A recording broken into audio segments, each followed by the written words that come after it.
Chapter 3760. She lured us into spending a large sum of money to bid for those 2 sets of medicinal herbs, then led her team members to set up a trap to ambush us. She snatched the medicinal herbs that we spent an astronomical sum to buy, and she even snatched our identity tablets and rubies. Instructors, you have to uphold justice for us. Xiangchang Commandery Princess shrieked. The 2 instructors stared at Xiangchang Commandery Princess as if they were looking at an idiot for a long time before saying, "Doesn't this just show that the overall intelligence and strength of Seacone Planet's team are above yours? What do you think this is? This is a competition, not a game. The battle started as soon as you entered Phoenix Grove. You were classmates, but you were also enemies. The rules are that you can snatch each other's rubies. There's nothing wrong with what they did. Moreover, they didn't cause any substantial injuries to your bodies."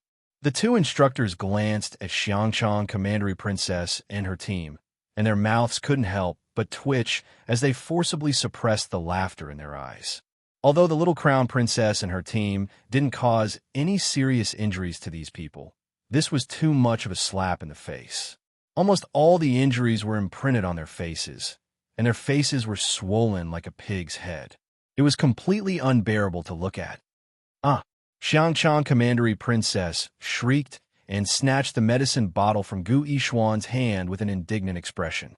She poured out an antidote and swallowed it. "I won't let her off so easily." A cold glint exploded in Xiangchang Commandery Princess's eyes. Since she dared to treat me like this, she should know what kind of ending awaits her. Xiangchang Commandery Princess suddenly turned around, and a trace of spiritual force erupted from her entire body. With a whoosh, she chased in the direction of Arbor and the others. "Oh no!"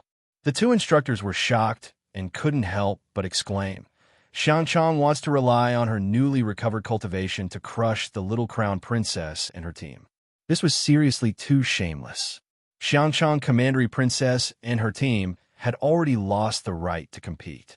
According to the rules, they would be given the antidote and allowed to return to the academy on their own. The 2 instructors didn't expect Xiangchang Commandery Princess to be so daring. After swallowing the antidote and recovering her spiritual force in front of them, she actually dared to immediately rush to find trouble with the other students. Although the little crown princess and her team's archery skills were top-notch, they were considered to be quite strong among ordinary people. However, Princess Xiangchang had recovered her spiritual power. Although Xiangchang was an alchemist, her cultivation level was not very high. Yet when a 5th-level spirit master with a 5th-level Ling Fire faced a group of normal people, they would absolutely crush them. These 2 mentors had always been wandering around the Phoenix Woods. Naturally, they were not like Mentor Zhong, who was familiar with the power of the little crown princess. At this moment, Princess Xiangchang stretched out her hand to summon her spiritual beast, the 3-colored spiritual magpie. She jumped on it and went straight in the direction of the little crown princess. Suddenly, he knew that this was bad. He hurriedly summoned his spirit beast and mounted it. Then, he quickly chased in that direction. Gu Yishuan and the others looked at each other in shock. After swallowing the antidote, they looked at each other in dismay. "Should we go over and take a look?" Huang Qishan asked. Their entire team was now in a state of disintegration. The 3 people from the Qin estate only cared about running away when danger approached. As for the rest of them, Xiangchang Commandery Princess went crazy after taking the medicine and went to find trouble with the young crown princess. Should they go with Xiangchang or return to the academy obediently? A trace of deep resentment flashed across Gu Yishuan's eyes. Chapter 3761. Previously, he was only dissatisfied with the stoic face, but now, he truly hated this little stoic. This little stoic always came out to ruin his plans. Previously, she opposed him time and time again, and it was even more so for Zhongli Jiwei's matter. If it weren't for this stoic face's interference, he definitely could have saved Zhongli Jiwei and become a hero praised by everyone. But now, everyone only looked at him strangely when they mentioned him and Zhongli Jiwei. After all, he was the one who withdrew his hand and ran off by himself, resulting in Miss Zhongli's complete death. people were like this. They wouldn't remember how hard he tried to save Miss Zhongli. They would only remember that he, Gu Yishuan, let go and completely abandoned the pitiful Miss Zhongli. His reputation had long been tarnished because of this matter.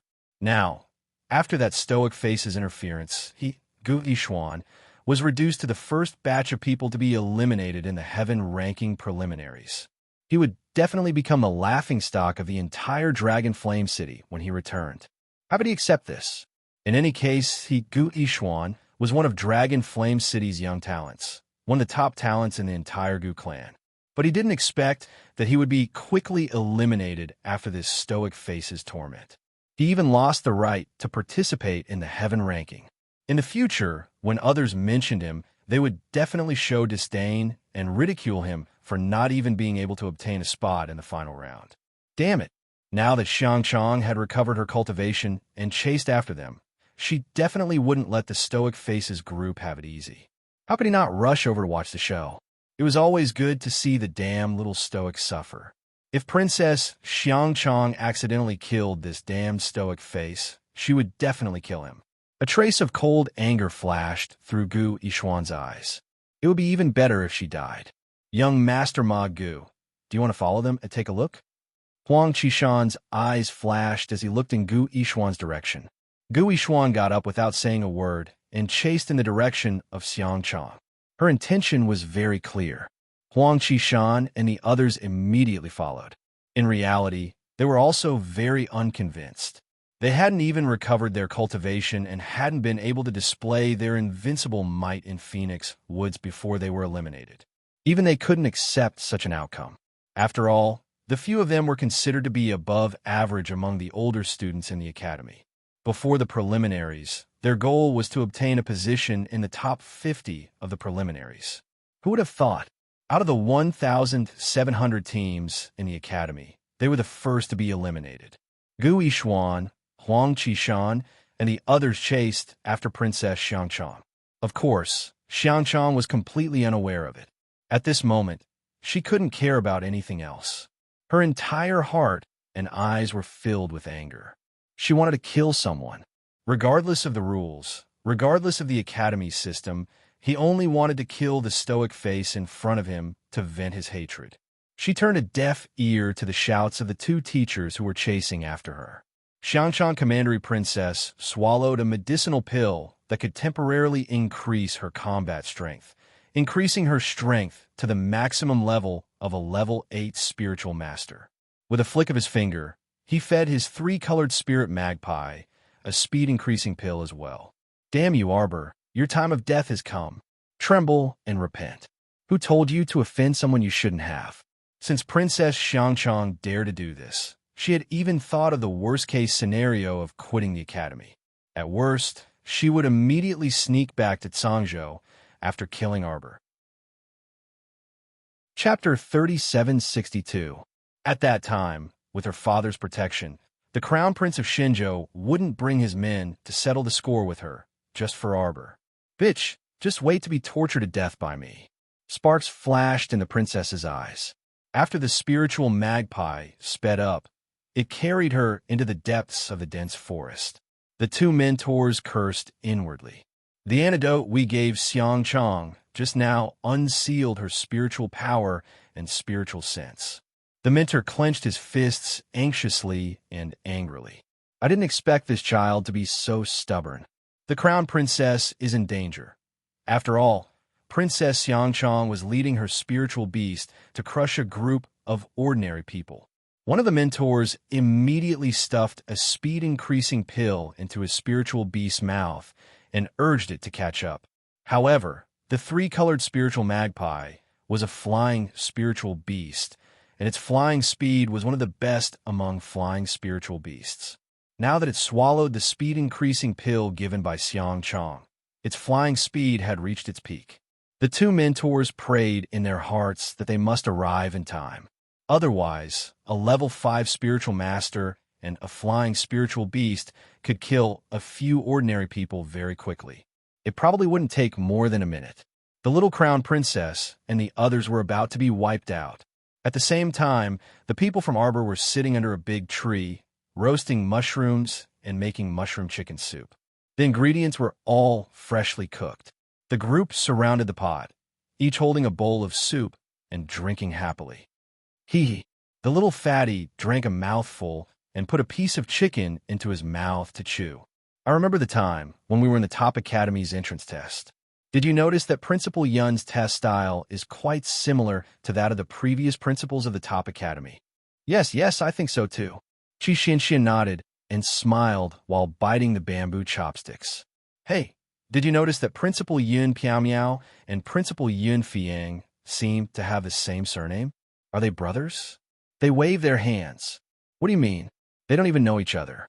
Where do you think Mentor Zhou and Principal Yun Fiang are now? Alas, the Top Academy must be very lonely without us. They talked as they ate. The thin chopsticks in Arbor's hand paused. He squinted his bright eyes and looked up at the sky.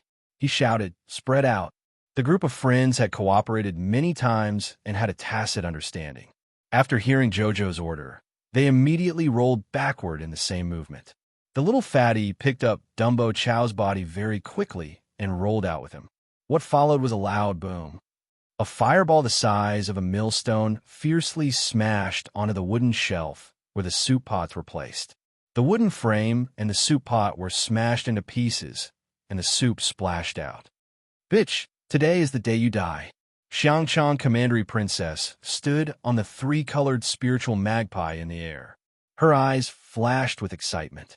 With a wave of her finger, a ring of fiery red spiritual energy instantly formed in her hand. "I'll see where you hide today." Boom! Another fireball the size of a fist came crashing down beside Little Fatty, breaking a huge boulder. The gravel fiercely flew towards Little Fatty and Chao Shu. Chapter 3763. Little Fatty hurriedly pressed the frail bookworm under his body. His thick back instantly blocked all the flying rocks. Instantly, he grimaced in pain and could not help but sigh. Fuck, without a defensive barrier, the feeling of being smashed by rocks was actually this painful. "Fatty," Qi Xianxian and the rest instantly exclaimed. A torrential fury surfaced in Xiao Mu's eyes, and she abruptly shot up from the ground, swiftly darting into the air.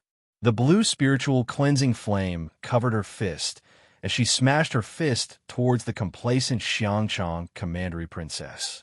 Boom! Xiangchang Princess opened her mouth wide in shock.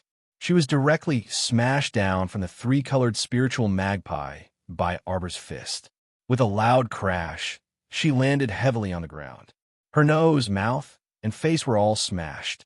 She fearfully touched her disfigured face with trembling hands and screamed, "Bitch, bitch, bitch! You actually dare to hit me? Why do you have to hit me like this?" Before Xiangchang Princess could finish her sentence, Arbor suddenly pulled out her ferrule and slapped her hard to the ground. The little fellow raised the ferrule and aimed it at Xiangchang's back. After 17 or 18 fierce strikes, everyone could clearly hear the sound of Xiangchang's bones shattering. Xiangchang Princess shrieked.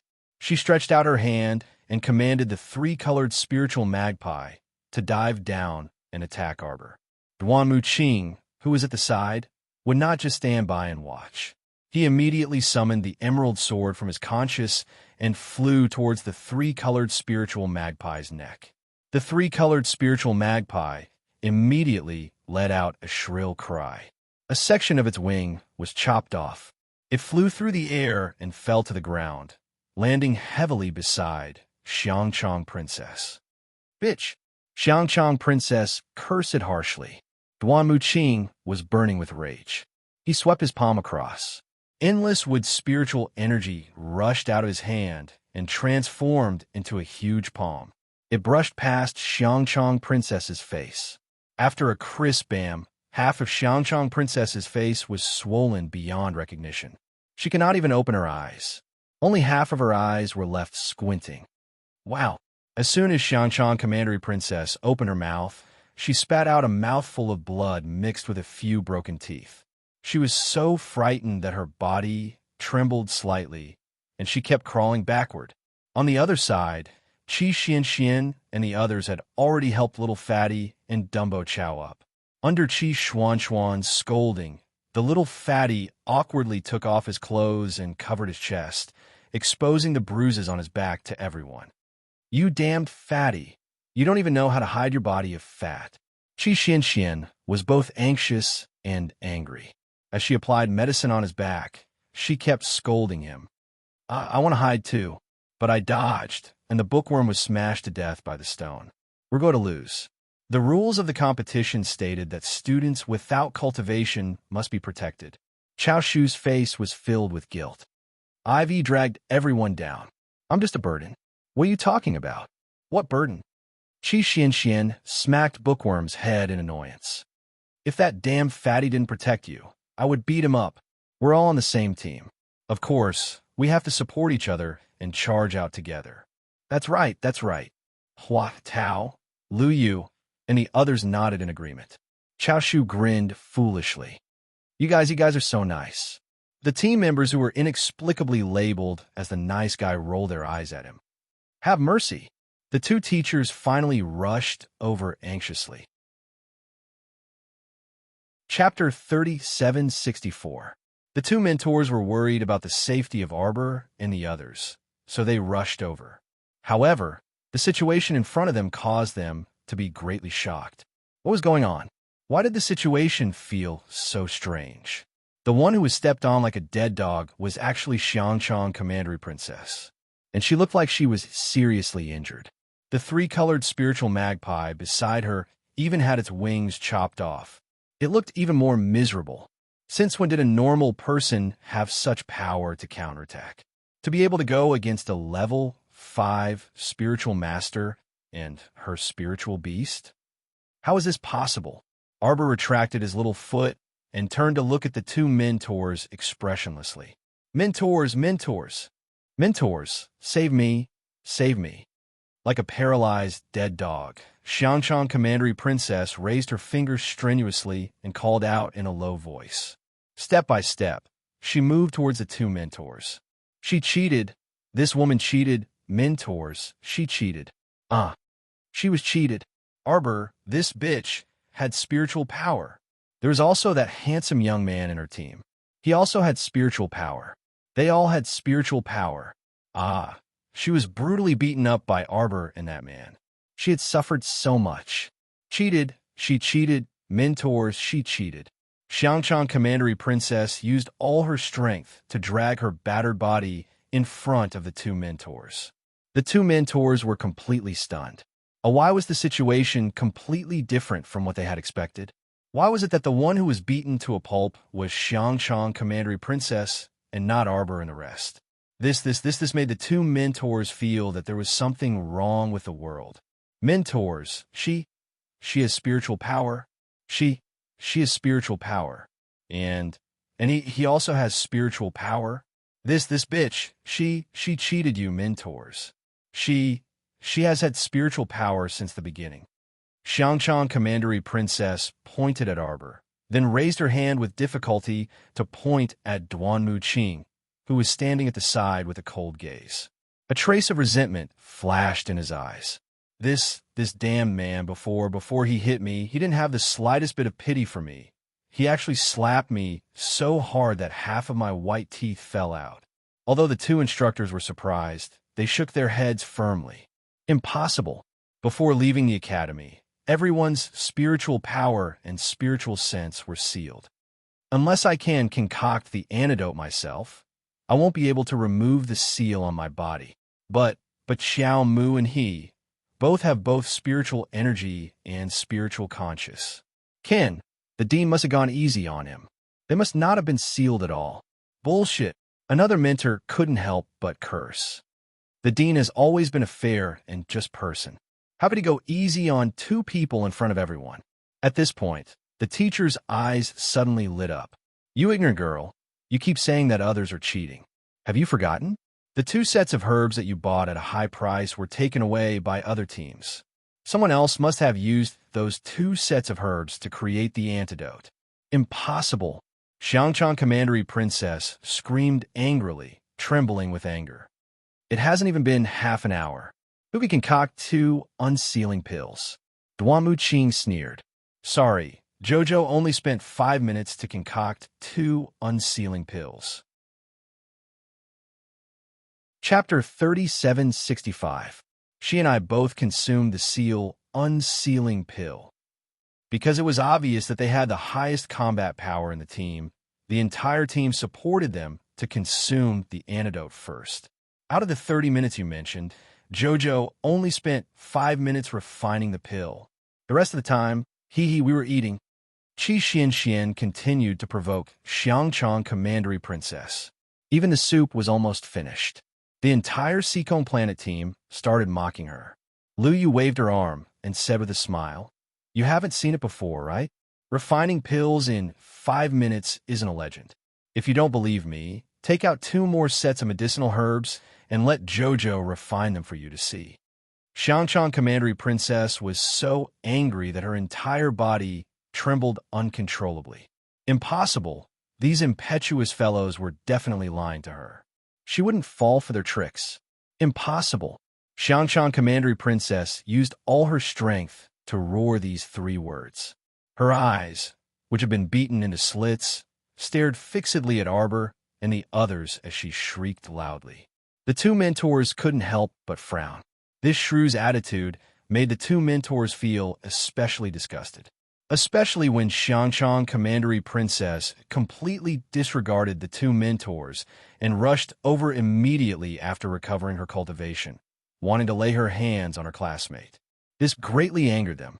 One of the mentors said with a sullen face, Xiangchang Commandery Princess, not only have you been disqualified from this competition, but you've also been disqualified. When we return, we will report this matter truthfully to the dean. You should be prepared to drop out of school. Fine, I'll drop out. The Xiangchang Commandery Princess bellowed angrily as she turned to look at Xiao Mu, her eyes brimming with resentment. You guys have 2 sets of standards for handling matters. It's completely unfair. I don't want to continue staying in the academy. What did you say? The 2 mentors' faces darkened at the same time. This girl actually dared to spout nonsense and casually smear the reputation of the Royal College. How could the 2 mentors tolerate this? Isn't that so? Xiangchang Commandery Princess seemed to have suffered a great grievance as she cried out miserably. Arbor stole our medicinal herbs, our rubies, and our nameplates, but you don't blame him. You're actually blaming me? Now, Arbor has beaten me up like this. Instead of standing up for your students, you're helping the villain. There's no point in staying in such an academy. Everyone looked at her as if she was an idiot.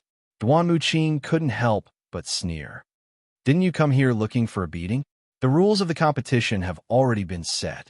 You've lost your identity medallion, so logically speaking, you've already lost the right to compete. You should immediately leave Phoenix Grove. But what about you? Qi Xian sneered. But you were unwilling to give up. As soon as you recovered your spiritual power, you came looking for trouble with us. Do you think that we're all ordinary people with sealed spiritual energy that you can beat, scold, and trample on? In the end, things didn't go as planned. If you're not asking for it, then what is? She said that you only have yourself to blame. She is absolutely right. Qi Xian interrupted Xiangchang Commandery Princess, who was about to refute. Someone still wants to crush us with this mediocre martial arts skill? Who knows, haha. Xiangchang Commandery Princess's face was burning red. She simply ignored their taunts and suddenly turned to the 2 mentors. Gritting her teeth, she shouted, Mentors, their team has seriously injured a student. Shouldn't they be stripped of their right to compete? Chapter 3766. The 2 tutors looked at Xiangchang Commandery Princess, who kept causing trouble, with an ugly expression and said coldly, After you recovered your spiritual energy, you immediately wanted to settle the score with your classmates. They were just defending themselves. It's completely reasonable. Do you expect their team of 6 normal people to not retaliate against a cultivator like you? The other tutors scolded impatiently. All right, stop talking. Go back to the academy and pack your things. We will write a letter to the dean immediately. The royal school can't afford to have a student like you with such a bad character. Xiangchang Commandery Princess burst into tears. She was anxious, angry, and hateful. How did she become a person with such a bad character? If this kind of reputation followed her for the rest of her life, would she still want to get married and live a good life? You've gone too far. Xiangchang Commandery Princess's cries shook the sky. She turned and stumbled out of the dense forest. Today's matter was simply going for wool and coming home shorn. It was too hateful. She originally thought that once she attacked, it would be easy to deal with those unarmed normal people. She didn't expect to think that he would end up in such a miserable state. Not only did she fail to deal with Arbor, she also suffered a double loss. She offended the tutors and was even forced to withdraw from the academy. She, Xiangchang Commandery Princess, was such a noble person. How could she suffer such a disgraceful matter?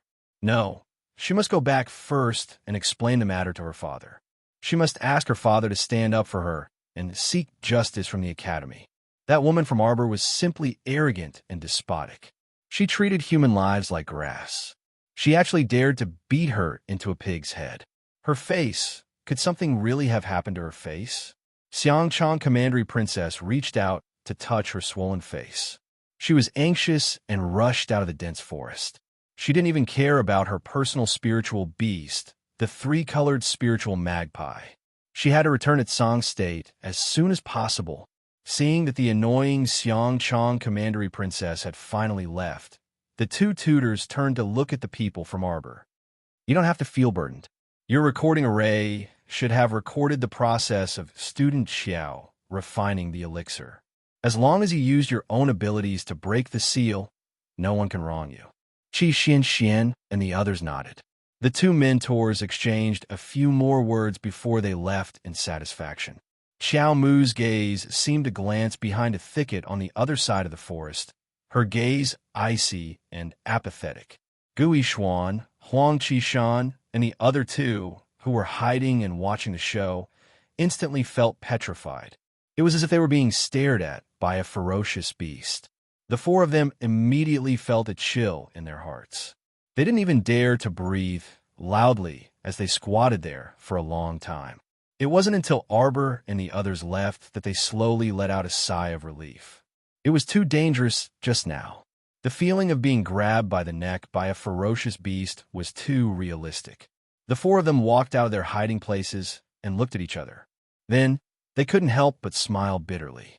Returning to the academy as soon as possible was the right thing to do. If the little crown princess really set her sights on him, he would definitely have a hard time in the future. Thinking of this, the four of them very tacitly turned around and walked out of Phoenixwood Forest. Arbor and his little companions continued to walk into the depths of the forest. He lowered his head slightly, took out a communication jade talisman from his pocket, and wrote a line of small words on it.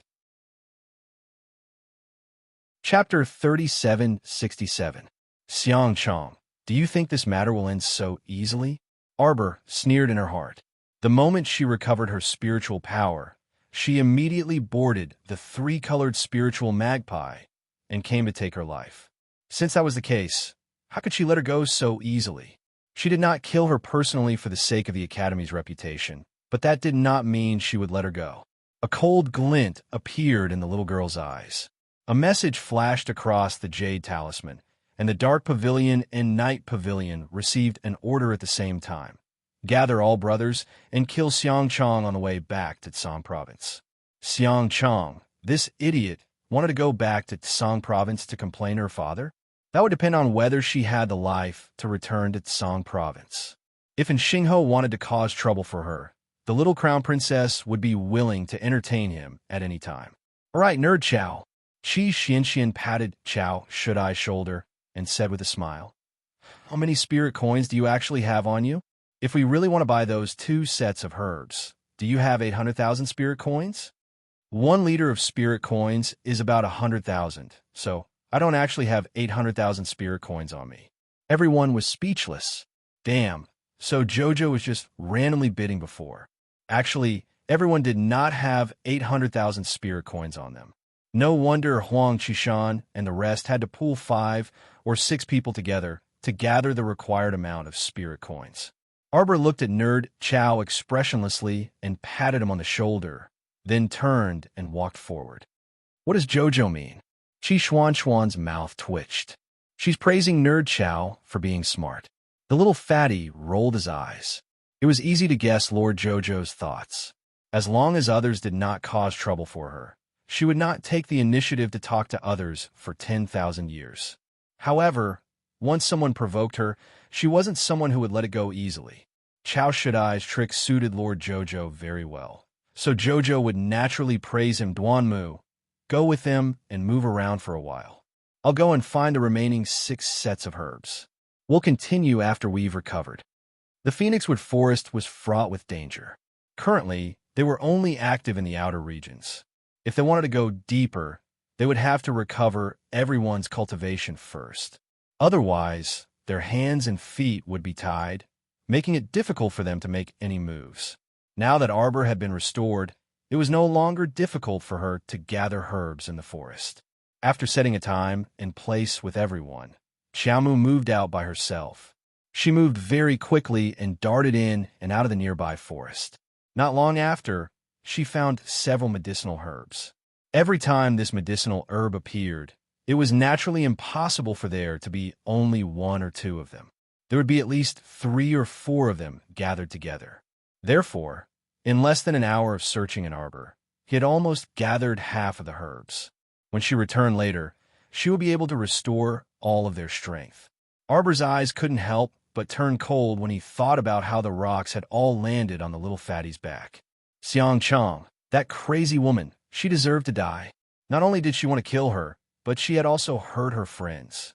She must not let someone who harbored evil intentions towards her continue to live in this world. Otherwise, if she was careless, she would harm the people around her. Arbor picked the last herb. Suddenly, her eyes turned cold. She slowly turned around and said coldly, "Why have you been secretly following me?" Chapter 3768. After a series of rustling noises, Qin and her 2 younger brothers came out from behind the thicket and looked towards Arbor with a slight smile. "Crown Princess, apologies for the disturbance." Qin bowed politely to Arbor. Arbor turned a blind eye to it and continued to look at her apathetically with a cold expression. "What's the matter?" 7th young Master Qin chuckled lightly and suddenly took a few steps forward. "Little miss, you disrupted our team, so shouldn't you give us some compensation?" Arbor gazed indifferently at the man in front of her, and a faint sense of revulsion welled up from the depths of her heart. She loathed this person. She didn't know why, but it was clearly their first time meeting, yet she instinctively loathed him. It should be said that she actually quite loathed anyone from the Qin estate who used any excuse to get close to her. An unpleasant rotting smell surged up from her body. "Did you grow up eating the flesh of corpses?" Arbor asked with an icy gaze. "You stink, stay away from me."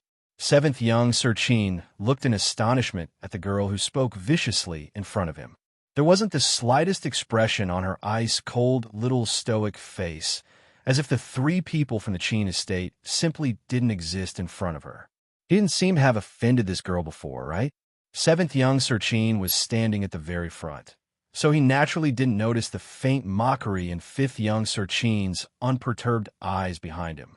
5th young Sir Qin understood this younger brother of his very well. This self-proclaimed romantic and elegant character had never suffered a loss at the hands of a woman since he was young. However, the little stoic was probably going to disappoint him. 7th young Sir Qin's usual methods of dealing with other women clearly didn't work on the little stoic at all. Even though he had known the little stoic for a long time, he questioned himself and realized that he had never truly conversed with the little stoic until now. Sometimes, he could even clearly see the alienation and indifference in the little stoic's eyes towards him. This little miss was clearly very aloof, but she could be so gentle and warm even to a beggar.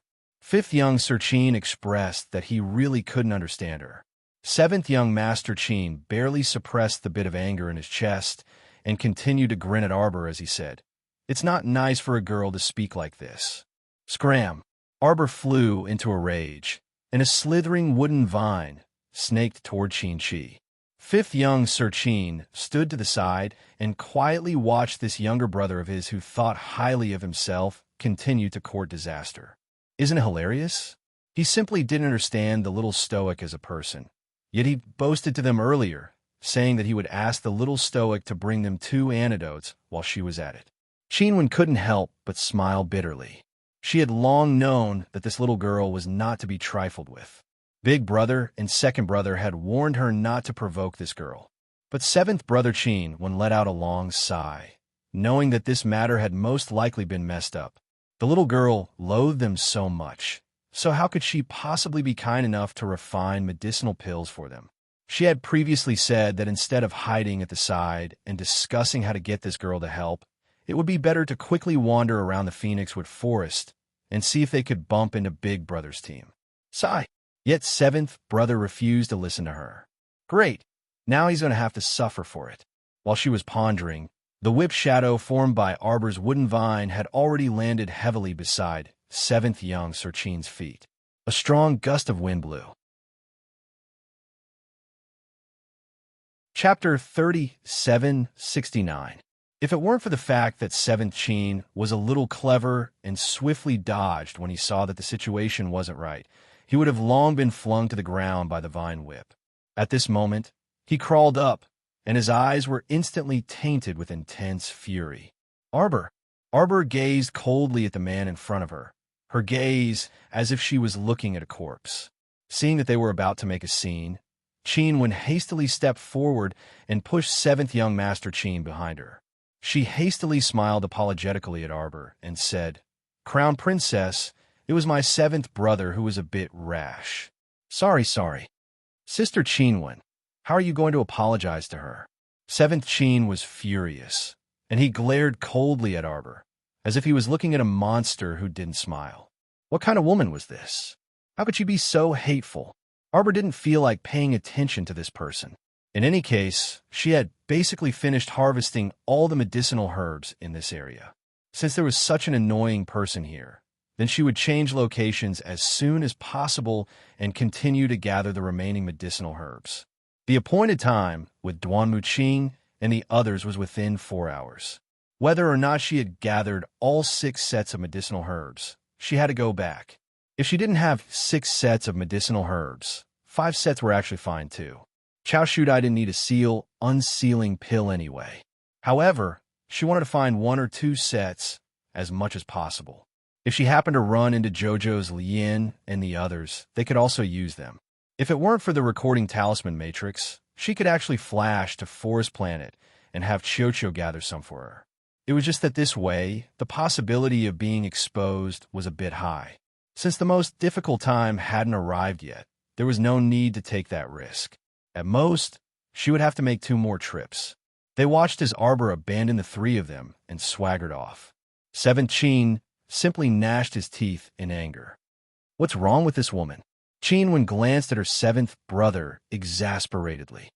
Can you not cause trouble? We're just 2 cripples now. Look at Crown Princess just now. She's clearly already able to use spiritual energy. If you provoke her, she can directly rush up and beat you up, then snatch your identity tablet and ruby. Wouldn't all our previous efforts be wasted? Seventh Chin couldn't help but tremble all over. It was only now that his brain finally caught on, and he felt that what elder sister Chinwen said was very reasonable. What close shave. If his identity card had been snatched away, wouldn't he be so unlucky as to be eliminated? If the wise, mighty, and extraordinarily handsome seventh young Master Chin couldn't even enter the final round of the Heaven Origin roll, then all the girls in Dragonflame City would laugh their heads off. Fortunately, she didn't suddenly go berserk and rush over to hit me. Seventh young Master Chin inwardly said in alarm. Chinwen couldn't help but twitch his mouth. Yet the 5th young Master Chin behind her couldn't help sneering. Upon hearing this, Seventh Chin immediately turned around and glowered at 5th young Sir Chin. What are you laughing at? A piece of trash like him actually dared to laugh at him? He didn't even despise him for being a burden, yet he still dared to laugh at him. He was simply tired of living. 5th young Master Chin glanced at him apathetically. I'm laughing at you for thinking too much. What do you mean? It's impossible for her to get close to you. Fifth young Master Chin said coldly, she can't wait to hate you. So how could she be willing to get close to you? So you're simply thinking too much. Wouldn't she have to touch you if she used her fist to hit you? This little stoic simply despises you so much that she doesn't even want to touch the corner of your clothes with her fist. That's how it is. Chapter 3770. Seventh young Master Chin's face instantly darkened completely. As soon as he recalled the little lady's icy, cold words to him just now, he suddenly felt a bit uncomfortable all over. Perhaps Fifth Chin's analysis was right, and the little lass was simply unwilling to look at him in disdain. Seventh young Master Chin couldn't resist lowering his head to glance at himself. Handsome and dignified, he had the bearing of an immortal. He was practically on par with his handsome and otherworldly big brother and second brother. He truly couldn't see how he couldn't enter the stoic face's eyes. Seventh Chin was so angry that his eyes were about to spew fire, and he turned to glare at Fifth Chin. Say that again if you have the guts. All right. Chinwen smiled wryly and promptly stepped forward to stop the two brothers. She knew that there was animosity between the two, but wasn't this an extraordinary period? How could she create a wall between her brothers? Let's talk about other matters later. Chinwen promptly separated the two from each other and said, we still have to find big brother and second brother as soon as possible. Seventh Chin gave a sullen, that's right. Only after finding big brother and second brother can we have them help unseal the pill for us. Fifth Chin sneered, don't indulge in wild fantasies. You can only rely on the alchemists in your own team to unseal the pill. Aren't you going to ask other people for help breaking the rules? The rules didn't say that we can't ask other teams' alchemists to unseal the pill, Seventh Chin said with an icy expression. Chinwen also nodded in agreement. I think seventh brother is right on this point. The rules indeed didn't state it directly. This could also be considered a loophole for them to exploit. After abandoning the three people from the Chin estate, Arbor wandered around the nearby forest and successfully gathered 2 more batches of medicinal herbs. Only then did he rush back to the agreed-upon location with Duanmu Qing and the others. After Arbor finished refining the unsealing pill and fed it to everyone, it didn't take long for everyone to regain their spiritual power and spiritual sense. Everyone was beaming with joy as they opened their respective inner worlds and checked the treasures in their inner worlds. Oh my God, I finally have an inner world. The time shown on the back of the identity card was 104, which meant that after they entered the forest, they had already removed the seal on their bodies within 8 hours. It's late now. Let's eat some dry food and rest first. Arbor winked at everyone. I'll wake you up at 5. Get to work. Everyone immediately became spirited and nodded in unison. If Jojo said that, it must be something good after a casual dinner. Arbor used a talisman from his inner world to set up a double defensive array around everyone. Now that the seal had been broken, his inner world was no longer restricted and could be used as he pleased. After setting up the array glyphs, there was no need for anyone to keep watch at night, and everyone could sleep peacefully at night. Entering the tent, the group of people went to rest happily. Naturally, they did not know how many students from the royal school had been tricked into tears by their own teachers that night. At 5 o'clock the next day, Arbor woke up his friends, quietly packed up his belongings, and embarked on the road to the small supply point. Jojo, where are we going? The night is dark and the wind is strong. It's suitable for a robbery. Robbery? Chao Shu's scream was covered by little Fatty. Who are we robbing? Chi Xuan's eyes flashed with excitement. Since you dare to trick me, you should be prepared to be robbed. Arbor snorted and brought his teammates to stand in front of the small supply point. Under the illumination of the half moon, 8 long shadows appeared. Chapter 3771. The chilly wind and waning moon gave off a mysterious feeling. Arbor raised a small hand and waved it forward. In an instant, 6 figures rushed into the small supply point and headed in the direction they were familiar with during the day. The shop owners who did business in the commercial district usually rented a room in the small inn next door for a long time to rest. Because Old Chi had made a lot of money today, He packed up his stall early and went back to his room to sleep. Even when he was sleeping, he hugged the bag of coins and salivated happily. There was no need to worry about public security in the supply point. Generally, robberies happened outside the supply point in the Phoenix Forest. So as long as he didn't leave the supply point, no one would think about his 800,000 spirit coins. Moreover, Old Chi too believed that he had been doing business in this area for decades. In any case, he could be considered to have some face. No one would dare to rob him. Who knew Old Chi was awakened by a cold wind and wanted to straighten up in an instant. However, his vision was blurry and his movements were restricted. It took him a long while before he could react to the situation. Was he put into a sack in the middle of the night? He was shocked and lowered his head to look at the bag of spirit coins in his arms. It was gone.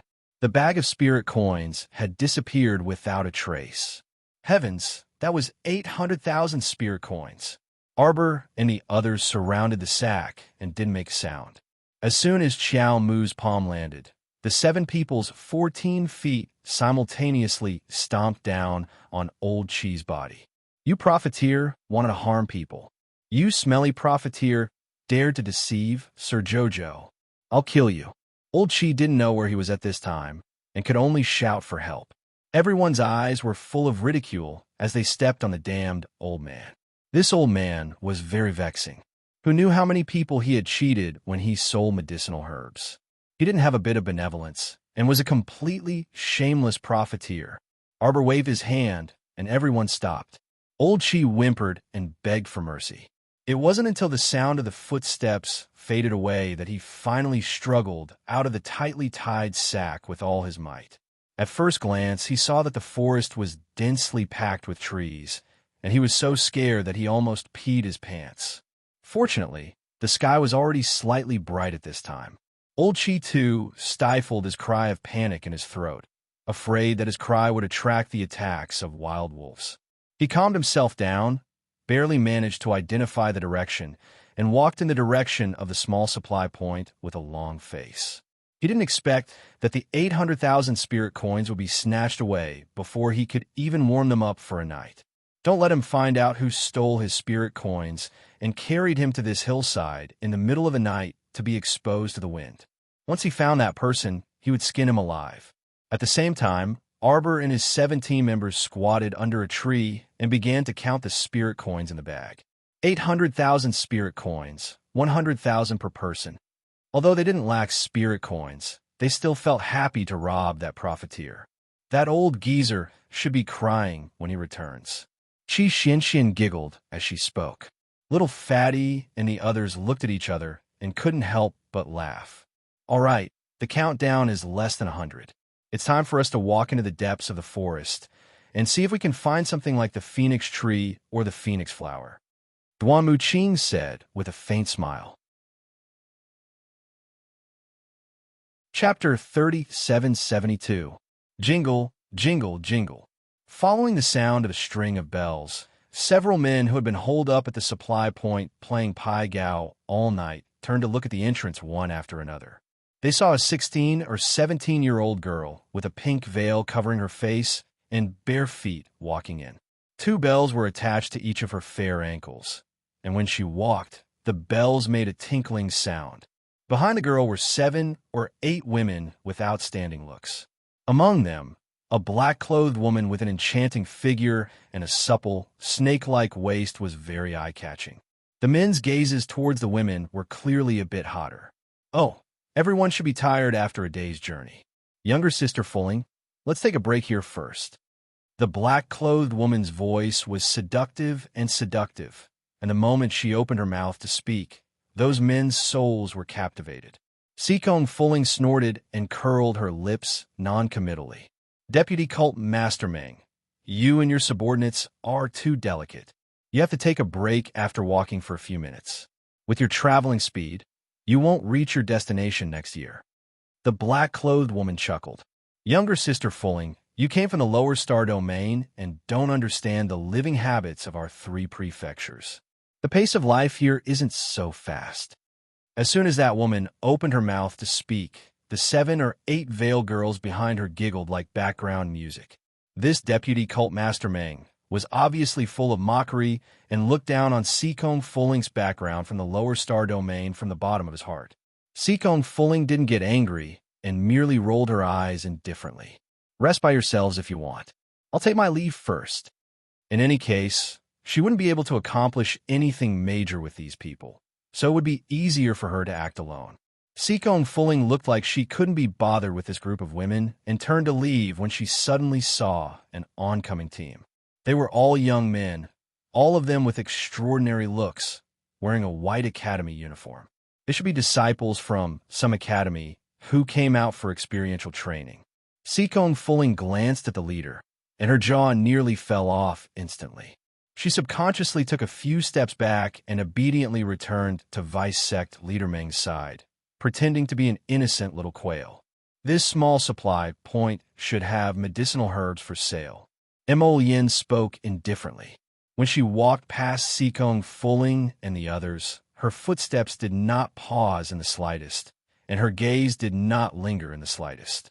The 7 young men following behind him nodded in succession upon hearing this, and their gazes occasionally swept past Seekong Fulling's group of women, but they did not linger for a moment. Seekong Fulling continued to be a pure and innocent quail. The girl in black's eyes couldn't help but light up. She turned sideways and took 2 steps towards the few men, smiling as she asked, "Hey, are you guys students from the Imperial Academy? Wasn't this obvious?" Do Fenghua and the others paused their steps and looked at Meng Meiyu with furrowed brows. Half of the woman's body was in front of them, so they could only take a detour. After all, the small door in front of them wasn't very big, and this woman practically blocked half the door with her body. Duan Yu and Mo Yin, who had already entered the door ahead of them, turned their heads at the same time to look at Mu Xingqian, Duan Tianya, and the others who were blocked outside the door by that woman.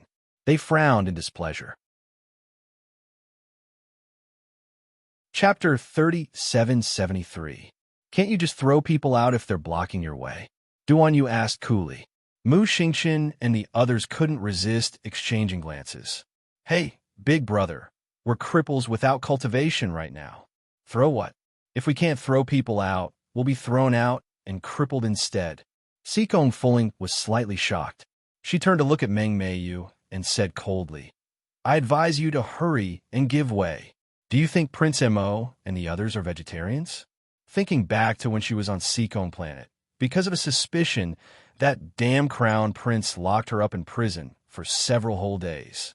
Every time she thought of that incident, Seekong Fulling felt unbearably weary. The crown prince was here, but the little stoic wasn't. Weren't the little stoic and Prince Mo glued to each other all day long? Why was the crown prince here today, but the stoic wasn't? Prince Mo wouldn't notice Seekong Fulling at all if she didn't speak. Once she spoke, the crown prince's gaze shifted to her face, and he asked coldly with a frown, Who are you? Why did he feel like she was a bit familiar?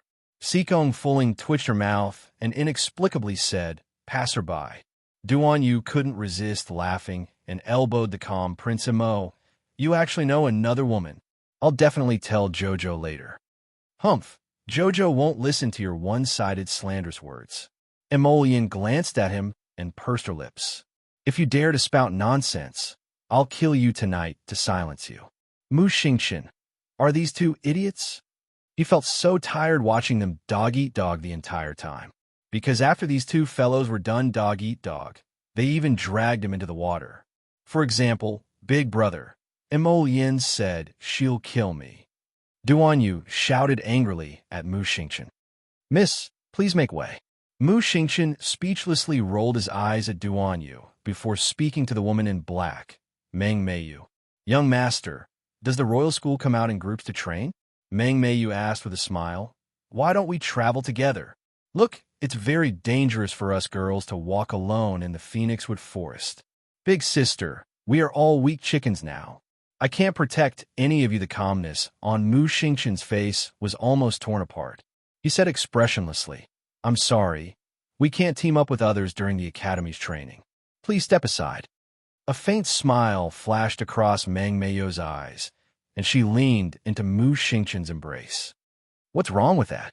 I'm not going to team up with you. I'm just going to travel with you. Mu Xingqian hurriedly took a few steps back, and Meng Meiyou's face was immediately blocked by a frying pan. "Don't mess around." The youth holding the frying pan anxiously stepped forward and shouted at Meng Meiyou. This youth was a normal person in Mo Lian's team. His name was Zhao Xing, and he was a chef by profession. His culinary skills were quite good, and he could cook the simplest things into extremely delicious food. Mo Lian was already secretly considering how to lure him back to be her family's private chef. If Mo Lian's team recovered their strength, they should be the strongest team in the entire academy. Disregarding that Zhao Xing, other than Mo Lian and Duan Yu, Mu Xingqian, who had reached the God Realm, and Duan Tianya, who was about to break through to the God Realm, were also quite strong. Chapter 3774. Ma Ta and the Duke of Eternal Peace's heir, Mo Lu, were also high-level spiritual realm cultivators. In addition to Dou Fenghua, who was quite skilled in pill medicine, the entire team could be said to be perfectly equipped. Of course, the prerequisite was that they had to recover their cultivation as soon as possible. Meng Meiyou's expression darkened slightly as she sized up this unprepossessing youth. Among the 7 handsome men, this little brother was clearly the most average-looking one.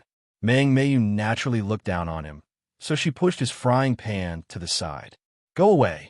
With Zhao Xing blocking Meng Meiyou with his frying pan, Mo Lu, Mu Xingqian, and the others quickly turned sideways and entered. Before they recovered their strength, they didn't want to complicate matters and bicker with these women. "Shopkeeper, I need these medicinal herbs. Give me 7 portions according to the list." Dou Fenghua handed over a pill prescription. That shopkeeper was originally sitting behind the counter dejectedly, so his face couldn't be seen clearly. When he looked up, his bruised and swollen face gave Dou Fenghua fright. Puffed. Laughter came from the side. Duan Yu and the others turned to look and saw that it was the small bosses of the nearby stalls. Someone among them was teasing the shopkeeper of the medicinal herb shop. "Old Chi, what happened? Did you get dragged out and beaten up on a moonless and windy night?" Old Chi gnashed his teeth in resentment. Although that guy's mouth was foul, he actually guessed correctly. Wasn't it just a moonless and windy night? So he was dragged out and beaten up violently, even robbing the 800,000 spirit coins he worked so hard to earn? When Old Chi thought of this, he felt uncomfortable all over. His face was bruised and swollen, and just as he was about to speak, he inadvertently pulled at the wound at the corner of his mouth, causing him to hiss in pain as he covered his mouth. When he took the list of medicinal herbs and looked at it, his eyes instantly focused. When he looked up at Mo Lian and the others, his heart suddenly jolted. "You guys are from the same academy as those 2 batches of students yesterday, right?" A light bulb lit up in his mind. Could those people who put a gunny sack over him and beat him up be the batch of students who paid 800,000 spirit coins? Only they would be unwilling to give up and come up with such a despicable move. Old Chi Tu's face fell as he said coldly to Mo Lian and the rest, "I don't have the materials. Even if I did, I wouldn't sell it to you." This group of students was so black-hearted that it was scary. As soon as he paid, he was dragged out and beaten up before snatching the money back. Their moral conduct was so bad that they were simply ruining the reputation of their academy. Dou Fenghua was stunned. She carefully looked at the old man's face and felt that he was not joking. Dou Fenghua said in a warm voice, "Elder, why is that? How could there still be people who are unwilling to earn money in this day and age?" This old man's family was the only one selling medicinal herbs in this small supply point. If he refused to help, then they would have to go into the forest to pick the herbs themselves. This would take a lot of time. Duan Yu pursed his lips and harumphed. Next to Mo Lian, he muttered, "This old man looks so weird. I wonder who hit him with this face full of injuries. Look at that face of his. Doesn't it look like a large footprint from the middle down?" Zhao Xing, the lad holding the frying pan, couldn't resist asking. Everyone was taken aback, and when they turned to look at the old man's face that was as black as the bottom of the frying pan, they all erupted in laughter. It had to be said that Zhao Xing, this lad, had good eyesight. That really was a large footprint. Chapter 3775. It wasn't that there was an additional black mark on the old man's face, but that mark felt like a relief sculpture. Through the sunlight that shone in, one could tell it was a large footprint. The person who stepped on him clearly put in some effort. He didn't collapse his nose or slanted his face, but left a large footprint in the middle of his face. From the looks of it, the footprint might stay on the old man's face for 3 to 7 days. It was simply hilarious. Duan Yu and the others smiled faintly as their gazes followed the old man's body. Someone ran over with a cry of surprise and swiftly grabbed Old Chi's sleeve. Old Chi, your body is covered in footprints. There were also many footprints on his arm. Old Chi's face darkened at once. He used all kinds of medicinal herbs to wash these footprints after returning, but they couldn't fade away. It could be seen how black-hearted those students were. He merely cheated them out of 800,000 spirit coins, but they actually took advantage of the dark night to leave footprints all over his body. It was simply infuriating. However, Imo Yin and Duan Yu's gazes landed on that old man's claw. The small half-footprint above his wrist looked familiar no matter how they looked at it. The two of them unexpectedly met each other's eyes and exchanged probing gazes. Jojo beat him up? It was too similar. Those footprints were clearly left by the little fellow. It seemed that the little fellow must have come here in the past 2 days to buy medicinal herbs. Do Fenghua put away that pill recipe and turned to say to everyone, "Let's go." Since this old man wasn't willing to gather medicinal herbs for them, then they wouldn't waste time. They would go gather the herbs themselves. Hey, old man. Duan Yu suddenly jumped onto the counter and unhurriedly pulled out a small emerald green bamboo tube from his sleeve. He shook it up and down in front of the old man's face with a grin. "I'll give you a chance now. Hand over all the medicinal herbs you previously collected, and we'll pay you spirit coins. Otherwise," he chuckled, "I can only kill and plunder." "Student Duan Yu, it's not good to do that," Zhao Xing weakly refuted. Seeing that Mu Xingxin and the others had turned to look at him, this student could only submit to the evil forces and silently shut his mouth. "You can't redo your life. I don't think you're going to try out what it means to be reduced to ashes." The old man shuddered unconsciously and quickly shook his head. This is a fortification. You guys don't mess around." "I didn't mess around." Duan Yu patted the old man's dog head. "I was discussing something with you." The old man shrunk his neck and took 2 steps back. This time, he retreated to the wall. With his back against the cold wall, his mind became clearer. It seemed that the students from yesterday and today were not people to be trifled with. Forget it. A wise man knew better than to fight when the odds were against him. He would just earn a little bit of money and get rid of these demon gods. I have indeed collected 3 sets of medicinal herbs." He was very business-minded. Ever since he sold those 2 sets of medicinal herbs at sky-high prices yesterday, he casually had people collect these herbs for him. From midnight to dawn, he had already collected 3 sets of medicinal herbs. He originally thought that he could sell them for a sky-high price after 2 days, but he didn't dare to bid recklessly when he encountered this group of fiends today, so he only quoted a price of 2,000 spirit coins. Chapter 3776. 2,000 spirit coins for 3 sets of medicinal ingredients. Duan Yu blinked. The old man immediately shook his head like a rattle drum. 2,000 per set. This was already an extremely low price. Yesterday's sky-high price of 800,000 spirit coins was still fresh in their minds. Selling these 3 sets of medicinal ingredients at such a low price was truly a huge loss. Everyone ignored the old man's mutterings. After paying, they had Do Fenghua put away the 3 sets of medicinal ingredients. Duan Yu also put away the 9 Jade Heaven's Thunder and turned back to smile faintly at the old man. The old man felt a chill run down his spine for no reason, and he couldn't help hugging his arm in horror. This young man's smile was a bit eerie, simply frightening. Oh, these people couldn't have tricked him again, right? The old man tensed up as he inwardly pondered. However, he wasn't on guard yesterday.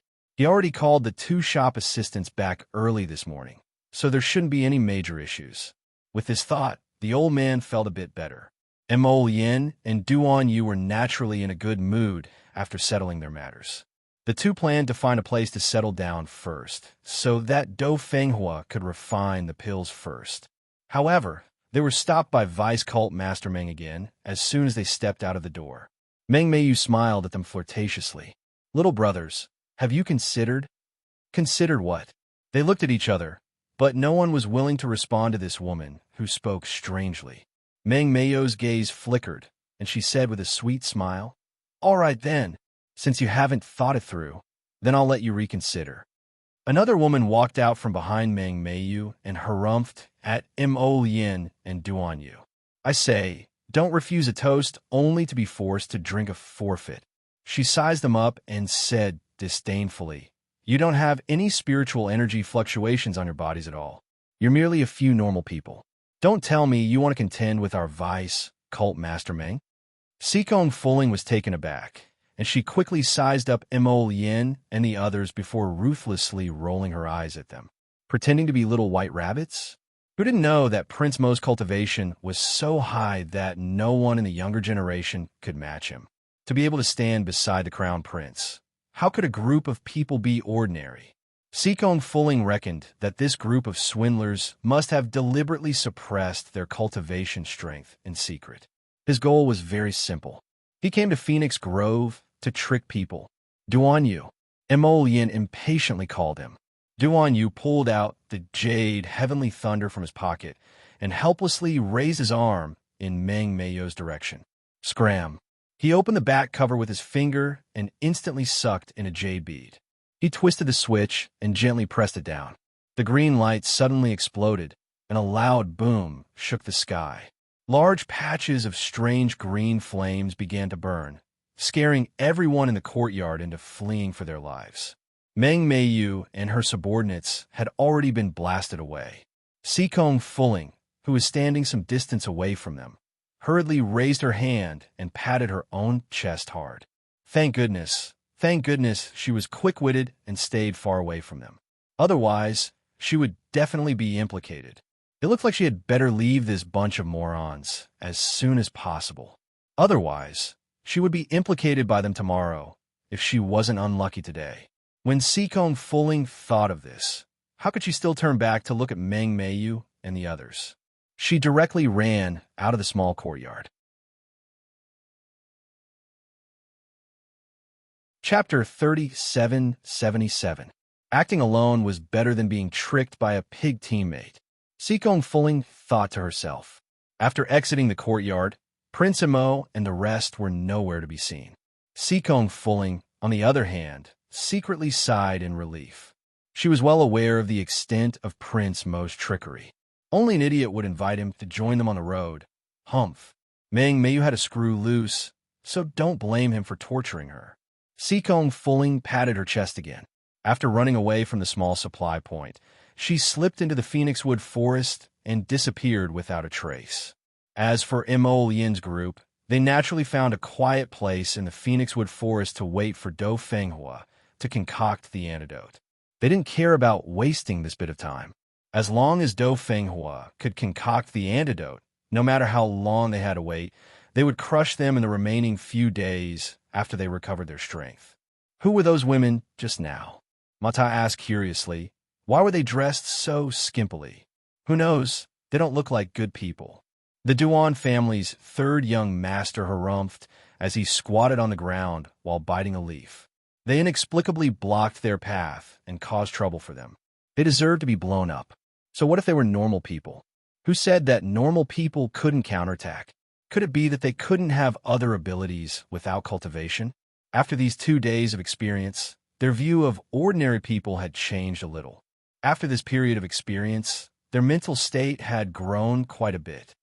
I wonder where Jojo is, Duan Yu muttered. Prince Mo's eyes flickered, and he coughed lightly before pushing aside the branches and hiding behind another large tree. Duan Yu followed after him as he softly called out, "What are you doing? What is this?" He paused and looked at Mo Yin's hand in surprise.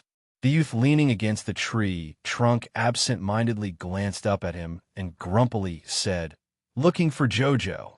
Duan Yu jumped over at once and sat down next to Mo Yin. His gaze landed on the green ointment in his hand. Holywood essence?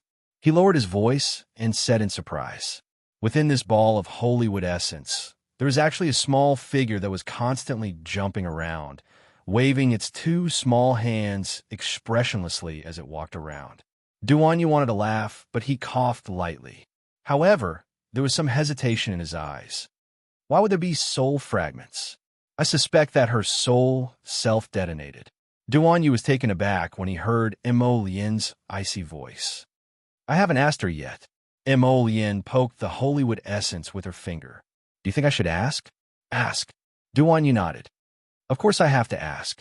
If you don't ask, how do you know if there are any hidden dangers? Mo Lian remained silent. He was actually a little afraid to ask her about her past.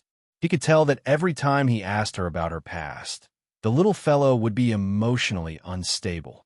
Since it was already in the past, there was no need to peel away the painful memories of the past. Duanyu naturally understood.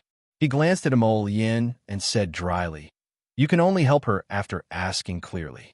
Mo Lian's heart thumped, and she turned to look at him before looking down at the round Holywood essence in her hand.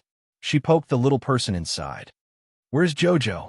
The little person turned around, the back of its head facing them. It raised a small finger and pointed forward. Duanyu chuckled and turned to look at him before elbowing him. Chapter 3778. Sai, you didn't give this soul fragment to Jojo on purpose, right?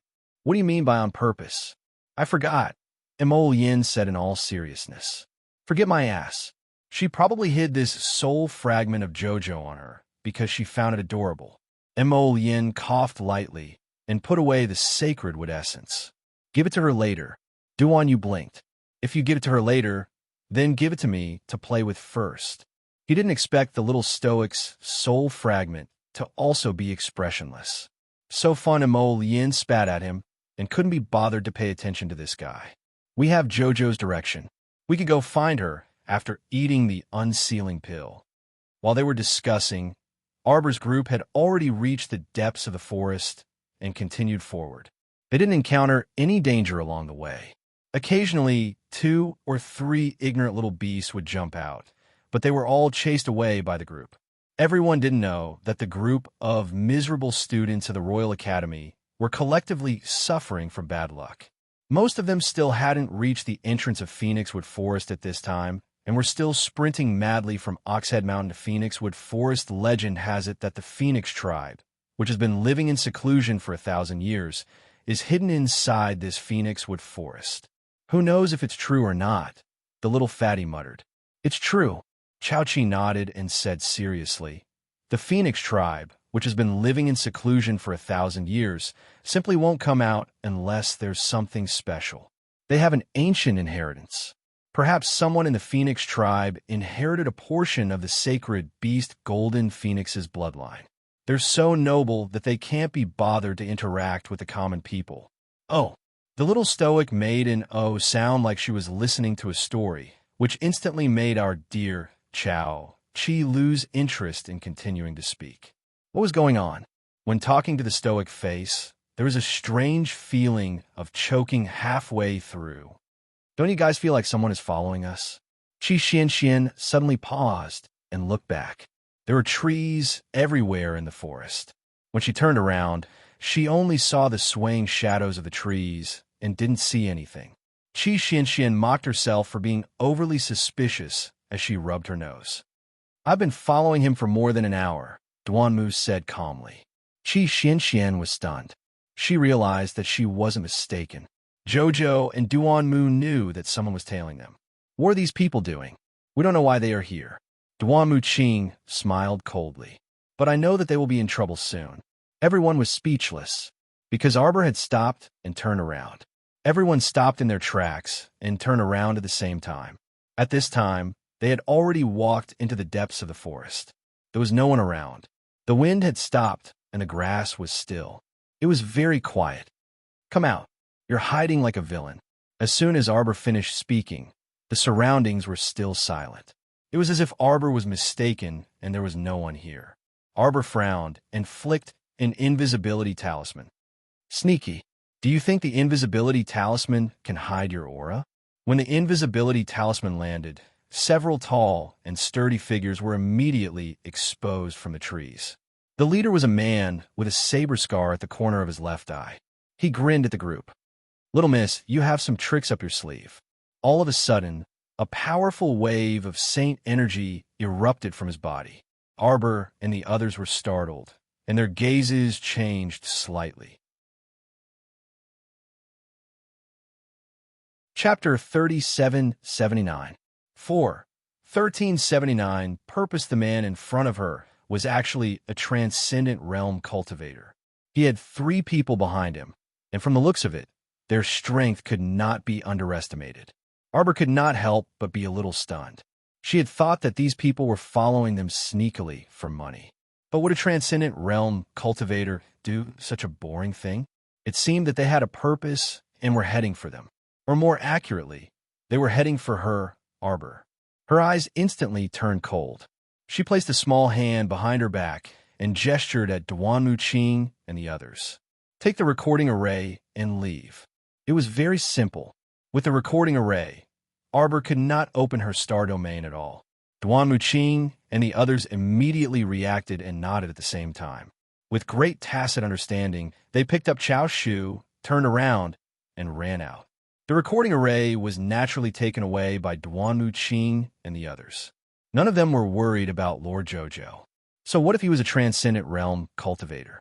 Although Jojo did not have much chance of winning against them, as long as he opened his spirit domain, he could crush them in minutes. Not a single one of the 4 people moved. Obviously, the little girl had guessed correctly. These people had come for her, Arbor. The leader, the man with a knife mark under his eyes, could not help but be stunned when he saw this situation. Then he laughed out loud. "So the team you lead is only SOSO. When they saw us, they were so scared that they scattered like birds and beasts." Another burly man also teased, "Flying separately when a disaster is imminent. You did the right thing." Their gazes circled Arbor's face mockingly. One of them smiled wretchedly and approached the man with the knife mark. He said viciously, "Big brother, it seems that we were too nervous. Isn't this little girl just a spirit realm cultivator? Before we kill her later, why don't we play with her first?"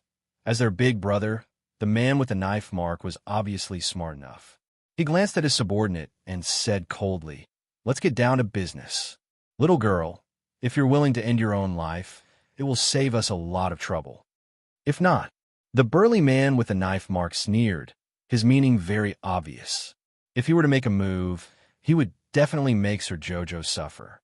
Arbor looked at him expressionlessly for a while, his expression a little distressed. "You're not from Tianyuan." These people didn't have any special energy fluctuations on them. They didn't feel like they were sent by Tianyuan. Moreover, Tianyuan had just moved all the people of the Long family branch in Dragonflame City away a while ago. He was probably planning a big move in the near future, so he probably didn't have time to come here and talk nonsense with her. That's right, that group of Long family members had gone to seek refuge with Tianyuan. Arbor was very clear. The underworld state had no reason to protect the families that had escaped from the divine prefecture. Naturally, the Zhangzhou state also felt that there was no need to protect the Long family. Where could those people hide? Naturally, they could only seek refuge from the Heavenly Fate Palace and ask for protection. Otherwise, why was there no news of that Long family branch after so long? It was obvious that they had found a place to hide. If they weren't sent by the Heavenly Fate Palace and came to kill her while she was out training, then it could only be that old opponent. Arbor's eyes flashed slightly, and his heart suddenly moved. It seemed that this old bastard had arranged several spies in the academy. She had just gone to the Phoenix Forest to train, and there were people following her. Chapter 3780. She gathered her divine conscience and opened her divine eye. She scanned their heads, but didn't see the black crystals marked by the Heavenly Fate Empire. She was certain that they weren't from the Heavenly Fate Empire. The little girl wasn't anxious at all and said very mildly, "So the Clear Heaven sect still has you remnants." They probably weren't remnants. These people were probably from the Clear Heaven sect headquarters in the Divine Province. After all, Her old opponent had always held the clear heaven sex power. She thought that when she was in Shuntian Prefecture, she had already gotten rid of everyone from Clear Sky Sect, including Fangu and Fanshioha. Those bastards had all gone to hell. She truly didn't expect her old opponent to secretly preserve a portion of their strength. Among the remaining remnants, there was actually a candidate for the Transcendence Realm. It wasn't easy, although this Transcendence Realm cultivator looked like she had just broken through to Mystique Venerable Realm and couldn't be mentioned in the same breath as Spiritual Venerable Realm or Immortal Venerable Realm. However, Arbor knew very well that someone who had broken through to early-stage Mystique Venerable Realm could probably crush 100 or so deity realm powerhouses with ease. Moreover, she was merely a mere level 15 Great Spiritual Master. In this Mystique Venerable Realm cultivator's eyes, she was probably just a weakling. Therefore, they didn't take her seriously at all and didn't even surround her. They clearly knew that under their own strength, this little girl had no chance of escaping. Therefore, what was the rush? She was merely a little chick that they could squash to death at any time anyway. The leader with a saber scar openly admitted his identity and said with a smile, "We underestimated you before. Now that we're here again, you won't be able to escape alive." So what if they admitted they were from the Clear Heaven sect? Could a weakling like this little girl counterattack and kill them? Ha ha, don't joke around. Those people who chased after her previously lost their lives because they were weak. They were completely different from those people before her. Qiao Mu gazed at them strangely before abruptly flinging out a ball of divine energy with her palm. A loud boom shook half of the Phoenix Grove. Halfway through pill refinement, Do Fenghua, who was at a critical juncture, didn't even look up under the protection of these people. She continued to calmly carry out her actions. Duan Yu and Mo Lien abruptly stood up from underneath the tree. Following the sound, they looked up towards the depths of the forest, a hint of confusion flitting through their eyes. "I'll go over and take a look." According to his professional judgment, the person who could make such a big noise must be his wife. It couldn't be helped. His wife was such an arrogant and unscrupulous person who considered everything beneath her. Duan Yu quickly reached out to grab him. Jojo has Rotten Peach Blossom and the others by his side, so don't worry. On the other hand, if we go over now, we won't be of any help. Why don't we continue to wait here for the Do clan's young master to refine the medicinal pills? We can rush over in a few minutes, right? That's right, Crown Prince. Looking at the time, young Master Do's pill should be coming out soon. Mata nodded. When the time comes, you two and Big Brother Mu should take it first before heading over. Emolian thought about it and agreed. Rotten Peach Blossom, Little Tai Sui, and the others were all by Jojo's side, so there was really no need to worry. Half an hour wouldn't make much of a difference. Emolian then sat down with Duan Yu. On the other side, Eldest Chin's Omega Katoka team, which had just stepped into the Phoenix Grove's entrance, coincidentally ran into Mingyasi's team. Before they could greet each other, they were shaken by a huge quake. Chapter 3781. Ollie rolled his eyes and muttered offhandedly, "Who knows what the little stoic is up to again?" Mingyasi couldn't resist twitching his mouth. He truly didn't want to ask his younger brother how he knew it was the stoic face who was up to no good, because he was also thinking the same thing. There should be a large group of students who haven't arrived yet. Let's go to the nearby fortification first and see if we can purchase 2 portions of medicinal herb from the pharmacy first. Omega Kitoku said aloofly. Eldest young, Sir Chin nodded with a grin. "Okay, we might even run into Jojo by chance." Chin Jiu hastily interjected, "I wonder how Fifth Brother and the others are doing now." He was really worried about Fifth Brother. Nothing would happen to him with Seventh Brother, right? The two of them already had some animosity to begin with. Seventh Brother probably wouldn't target Fifth Brother all the time when they were outside, right?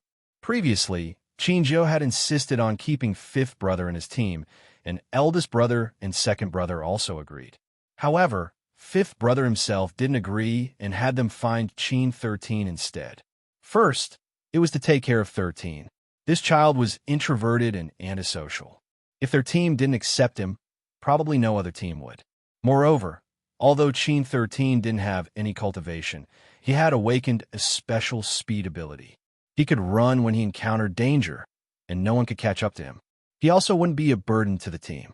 Fifth brother only did this out of consideration for them.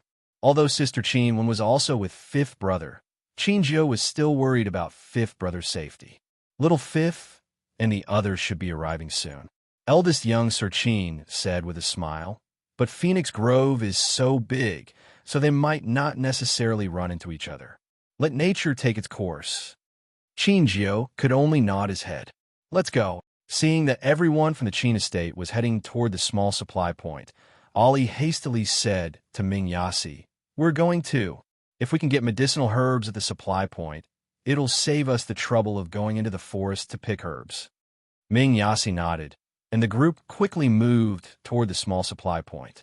"Hey, old Qi, your business has been really good recently," a shopkeeper from a nearby shop said in a joking tone. Before the Omega Kitoku could ask, an old hand reached out from behind the counter and waved at them. No, we don't have the herbs you want." Qin Jiu grabbed the old man's hand and pulled it out with all his strength. Half of the old man's body was pulled out of the counter. Everyone looked at him and couldn't help but facepalm. This old ghost face had been beaten so badly that even his own parents wouldn't be able to recognize him. The shopkeeper next to him exclaimed, "Old man Huang, what's wrong with you? Why do you look even worse than before? You weren't dragged out and beaten up again, were you?" At this moment, old Qi too was about to burst into tears.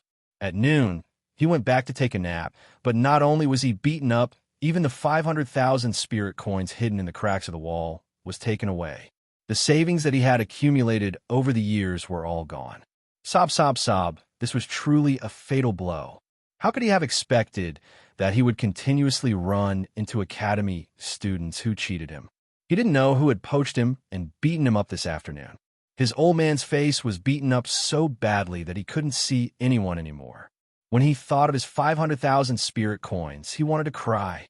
At this moment, the surrounding stall owners began to sympathize with old Qi. Chapter 3782. Sure enough, when one was down on their luck, even cold water would get stuck between one's teeth. Before today, that old man was still in high spirits, but unexpectedly, he was beaten up twice in one day and one night. He was truly miserable and miserable. Qin Jiu wanted to laugh when he saw his sorrowful old face. He smoothed out the creases on his collar and placed it back on the counter. Suppressing a smile, he said, "You definitely have medicinal herbs here. Don't be secretive and take them out openly.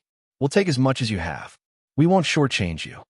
When the old man heard the word money, he instantly got goosebumps all over his body. He frantically waved his hand and said, "I dare not accept your money. It's just that I've already provided 3 batches of medicinal herbs this morning. I don't have them now." The more he spoke, the lower his voice became.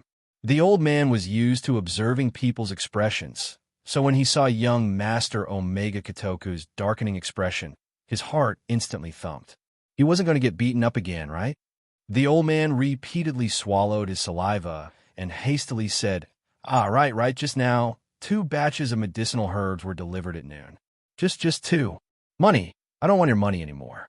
You take your medicine and leave the store."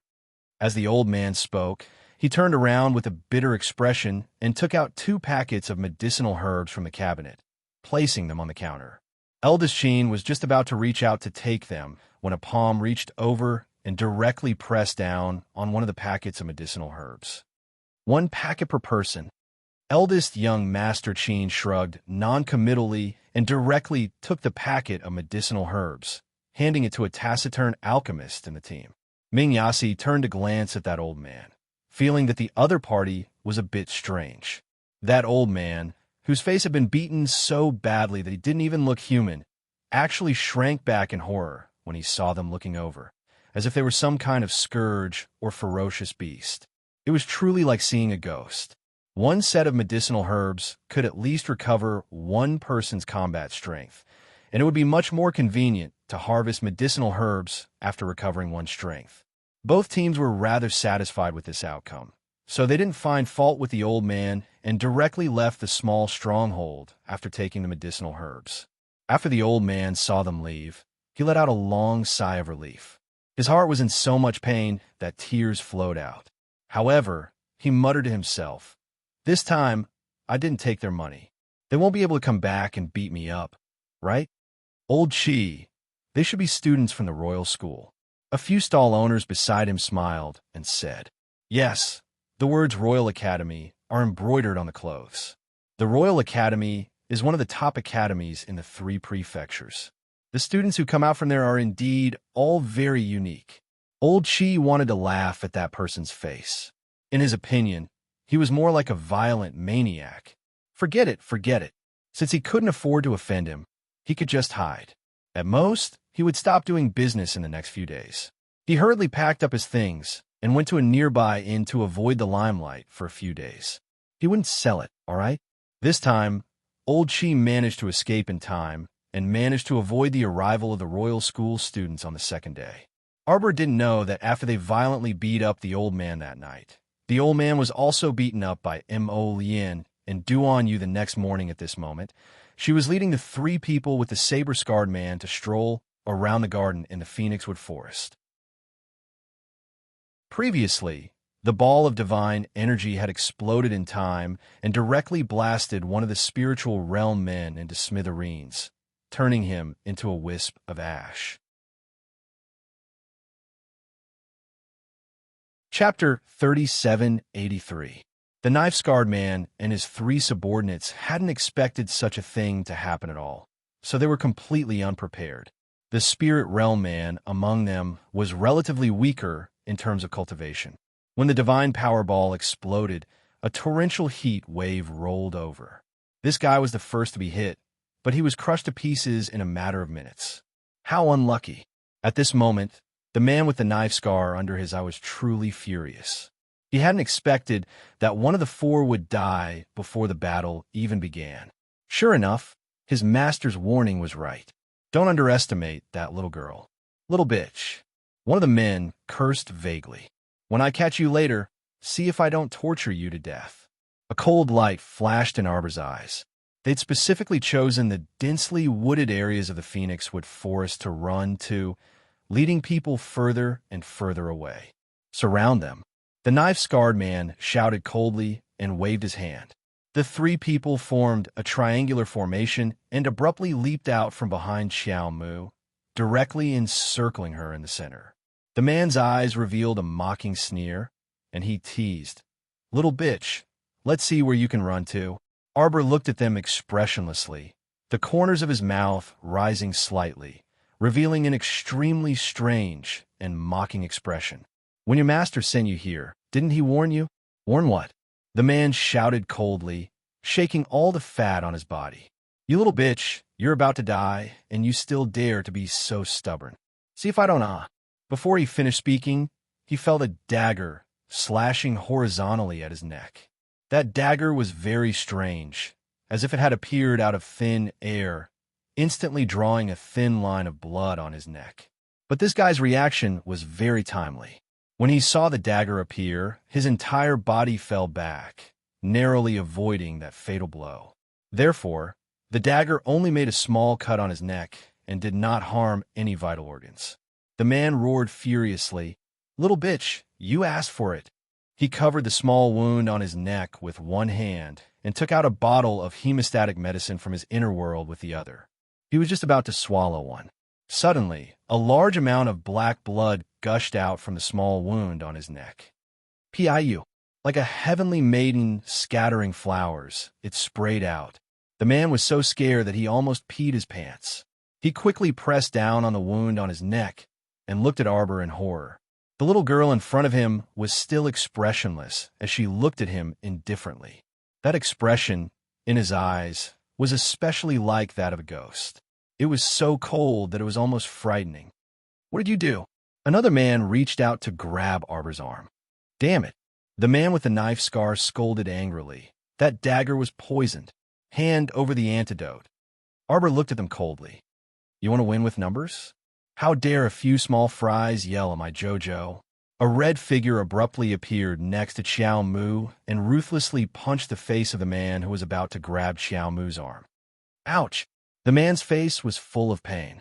He took a few steps back and looked over in horror. The man with the knife scar couldn't help but narrow his eyes. He suddenly kicked his partner beside him toward He-chun and ran away without hesitation. TSK, TSK. Just now you were in high spirits and looking like you wanted to bully my JoJo. Why are you so scared now?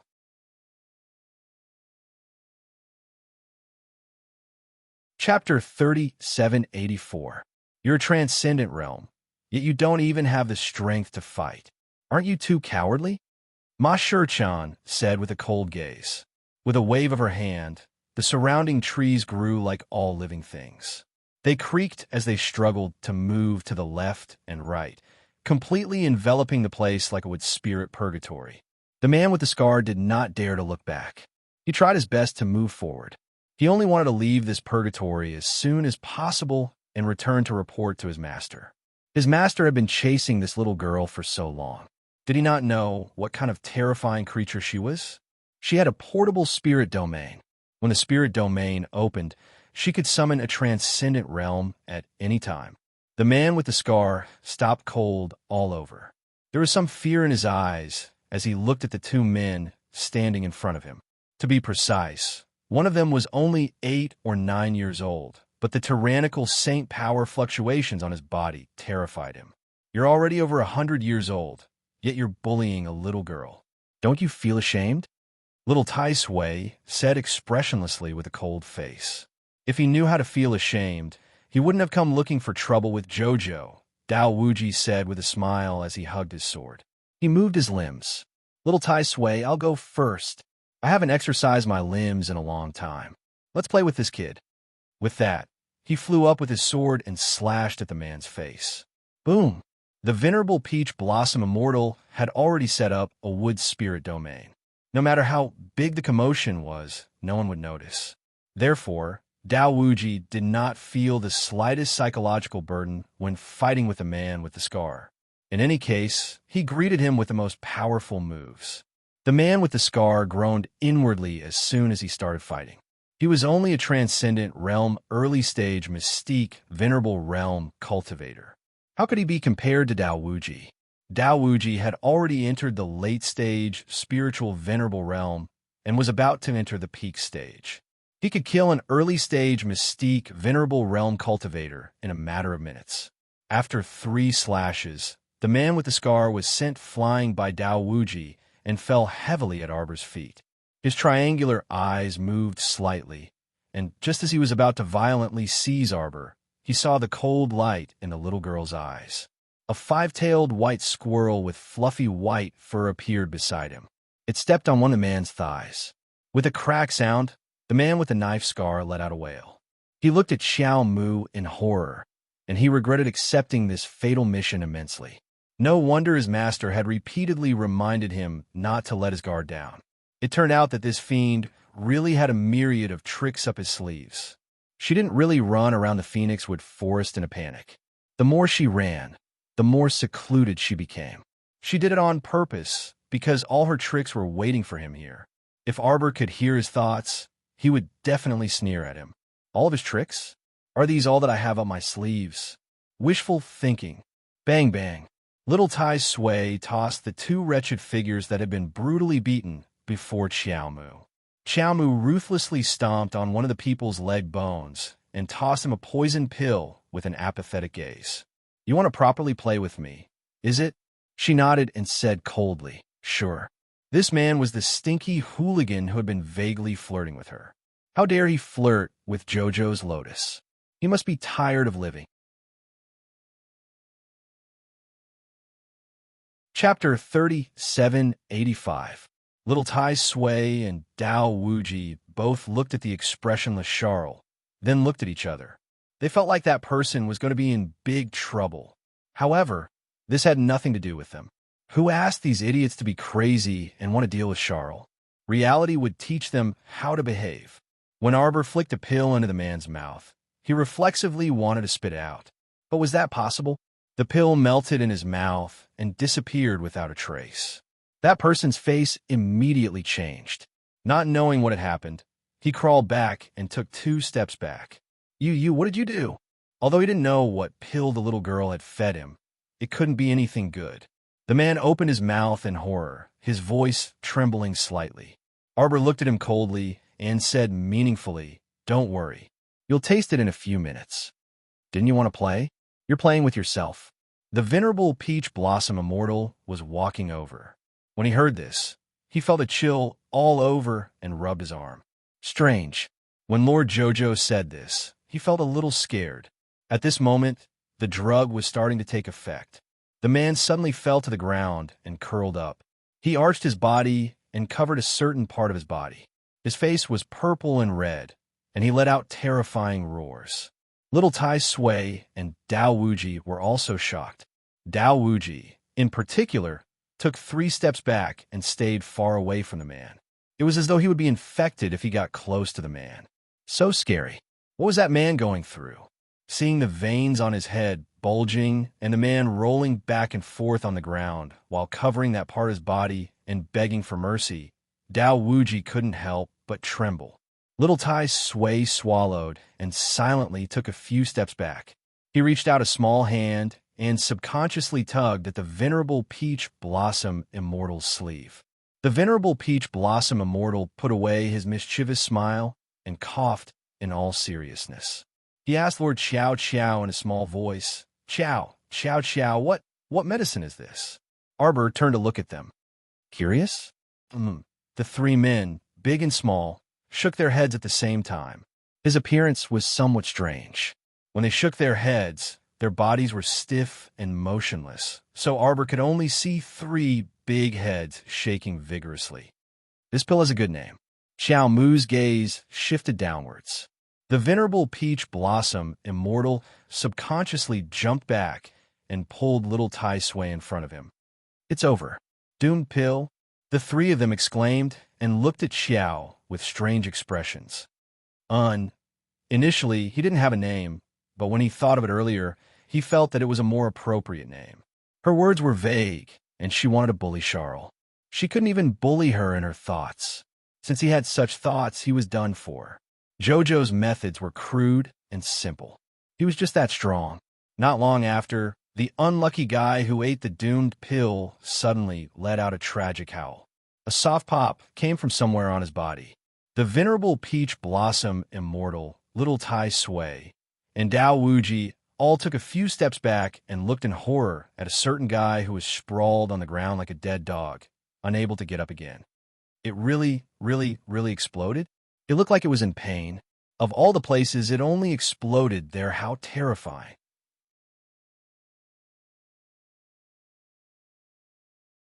Chapter 3786. Arbor turned around and waved at the 3 people far away from her. "What are you doing? Hurry up and pack up. Let's go." The venerable Peach Blossom Immortal hurried over and hugged the little fellow. He rubbed her little head. "Jojo, I'm scared." Little Tai Sui rolled his eyes. Dao Wuji couldn't help but roll his eyes as well. How shameless was this fellow? Jojo should have fed him the medicine that killed him. Arbor patted the venerable Peach Blossom Immortal. "Don't be scared. I'll be gentler in the future." "Everyone, when have you ever been gentler?" The venerable Peach Blossom Immortal couldn't help but chuckle. He winked at Arbor and nodded. All right, my ass. Stop acting cute." Little Tai Sui walked over and tugged at the corner of his robe. "Go pack up." "Pack up?" Of course, it was the 3 men who had lost their ability to fight. The venerable Peach Blossom Immortal sucked the man with a knife scar over. He pressed his hand against the man's head and smiled at him. The man with the knife scar knew at once what fate awaited him. He hurriedly begged for mercy. Sir, venerable Immortal, please spare my life. I can confess. I can confess. I cannot." "Who asked you to confess? How could your confession be trusted?" Of course, the easiest way was to search his soul. The man with the knife scar knew that he didn't have long to live. His eyes flashed with anger as he shouted, "You want to kill me? Then let's die together." The venerable Peach Blossom Immortal didn't even look at him. He lifted his finger and completely sealed the saint power around him. The man with the knife scar's pupils constricted. His entire head drooped listlessly. It turned out that in the hands of a venerable immortal, self-destruction was just a joke. The venerable peach blossom immortal narrowed his eyes and quickly searched the man's soul. They are all disciples of the Clear Sky sect. The venerable peach blossom immortal was somewhat familiar with this sect's name. Back in Shuntion Prefecture, hadn't this sect already been destroyed? It turned out that the Clear Sky sect's forces were also distributed in the 3 prefectures. I found the contact information. The venerable peach blossom immortal smiled faintly at the little girl. He raised his hand and patted her little head. This time, we will definitely uncover the evil person hiding behind the scenes. Where's their contact point? The little girl asked with a sullen expression. The outskirts of Dragon Flame City, the venerable peach blossom immortal said with a smile.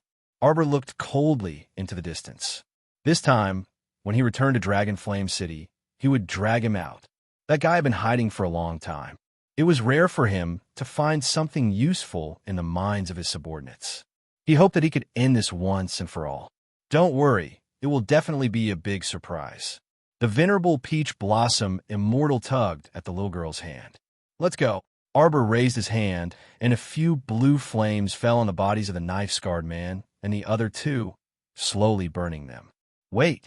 The venerable peach blossom immortal stopped in his tracks and extended his hand to block Arbor. Everyone stopped in their tracks and looked in the direction of his gaze. They saw a few colorful flowers burrowing out from the wooden vines that had been surrounded by Hishurchin. They crawled toward their feet in a dense mass. Soon, this circle of strange little flowers covered the ground, completely trapping them in the wood spirit realm. Arbor flicked his finger. A bead landed on the flowers and was corroded into pieces in a matter of minutes. One interesting poisonous flower. Chapter 3787. It had to be known that the golden bead she had flicked out was actually corroded in less than a second by the poisonous flower juice. One interesting flower. Who knew where it crawled out from? Arbor squatted down and waved her hand at Ji Chun, Little Tai Sui, and Dao Wuji. Chirp, chirp. The little white squirrel shrunk to the size of a palm and jumped on her shoulder. Its 2 black bead-like eyes stared unblinkingly at the gorgeous flowers and plants on the ground. Arbor's 2 small hands were covered in a layer of Vajra talismans. Just as she was about to reach out to touch the flowers and plants, her wrist suddenly moved. The little blue snake, which had been lying on the ground like a corpse, suddenly crawled down. It opened its bright dog eyes, no, snake eyes, and gave her a happy expression. That should be a happy expression. Its 2 watery eyes blinked cutely at her. Arbor looked at it expressionlessly. The little blue snake slithered down to the ground and rolled around among the flowers and plants, happily nibbling on them. Everyone, they had never seen a snake that liked to eat flowers and plants. The strangest thing was that the originally densely packed and colorful little flowers seemed to have been frightened by the little blue snake. They shrank back listlessly. The little blue snake chased after the fleeing flowers and plants, continuously nibbling on them. Ji Chun, Little Tai Sui, and the others were a little dumbfounded. This little snake seemed to really like these extremely poisonous flowers and plants. Arbor expressionlessly looked at the little blue snake nibbling on the flowers and plants. After a while, she shouted at the little blue snake, "Come back." The little blue snake flicked its little tail, turned its little head, and grinned cutely at her. With a whoosh, it swam over at lightning speed. "Cuteness my ass." Xiao Mu expressionlessly grabbed it back again and walked out of the forest that had dispersed. The 3 people with the saber-scarred man had already been burned to ashes and no longer existed. The venerable peach blossom immortal waved his hand and released the surrounding forest. When the wood spirit domain was opened, the little flowers that had been half-eaten by the little blue snakes retreated back into the soil as if they were fleeing, not daring to come out again. Xiao Mu expressionlessly walked forward a few steps before abruptly stomping down with her foot. Goo goo. There seemed to be some green juice sputtering out from the soles of his feet. Xiao Mu squatted down and casually picked up a branch to poke at. In the middle of the green liquid, there was a small reddish-gold flower. It was drooping its small head, looking a little bitter. Arbor reached out and pulled out the man-eating flower. As soon as the man-eating flower came out, it was very excited. It opened its huge flower pot mouth and wanted to swallow the reddish-gold flower under its feet. Jojo grabbed the little man-eating flower's head. Something good. The man-eating flower nodded vigorously. This thing's cultivation level was close to the saint level. It usually only ate high-grade poisonous flowers and poisonous plants. A weak chicken would not care about it. Arbor nodded and threw it to the ground. He pointed at the colorful little flowers that had retreated back into the soil. Those are yours. This is just for you to see. The man-eating flower was dumbfounded.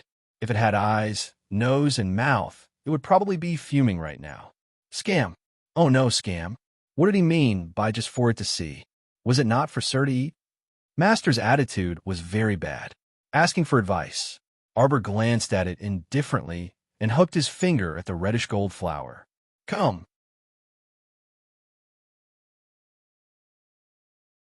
Chapter 3788. Whoosh!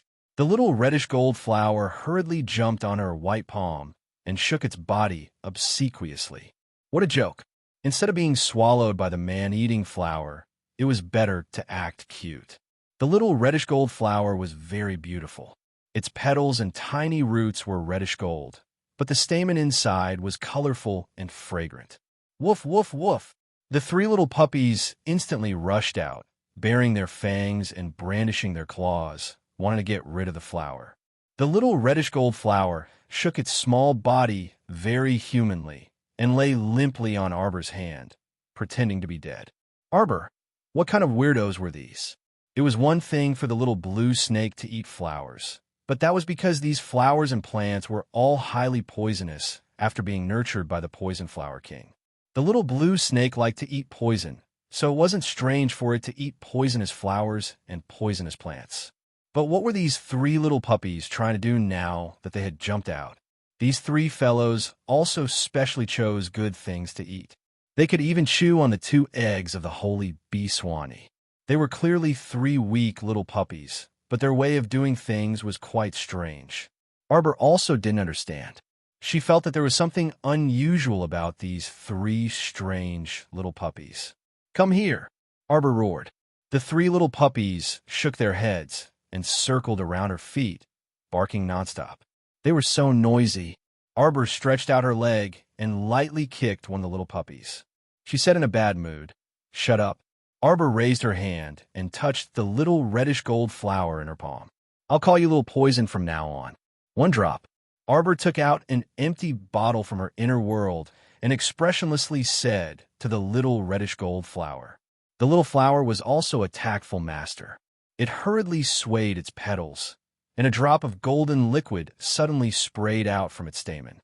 Arbor sucked it into the porcelain bottle and immediately sealed it with a few talisman seals. This poison didn't have the slightest trace of sweetness, but it was extremely corrosive.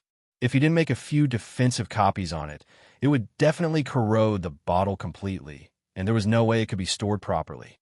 This flower seemed to be even more poisonous than the man-eating flower. Although it was only a small flower, it was not as big as the man-eating flower. However, in terms of poison and combat prowess, the crimson golden flower was definitely more powerful. With a cold expression, Arbor stuffed the poison flower king into his star field. When the little man-eating flower saw that the food in its mouth was gone, it anxiously circled around Arbor's feet. Arbor sucked it into its palm and shook the porcelain bottle in front of it. "Give me a drop of venom." The little man-eating flower immediately shook its head like a rattle drum. Jojo glared at him fiercely. "Hurry up." The man-eating flower bitterly opened its trumpet-like petals and spat out a drop of green venom. Arbor kept it in a bottle. The little fellow also squeezed out a drop of venom from the little blue snake. The moment the 3 drops of venom mixed together, if she hadn't forcefully used her spiritual power to suppress the bottle, the venom would probably have burst out of the bottle by now. It was really very poisonous. It was enough for her to make 2 cauldrons of corrosive poison pills. After stuffing all these little things into the star field, out of sight, out of mind, Arbor kept the sealed bottle of venom in his inner world. He planned to find time to refine a batch of very interesting poisons when he was free. The venerable peach blossom immortal looked at the little girl with a slight smile.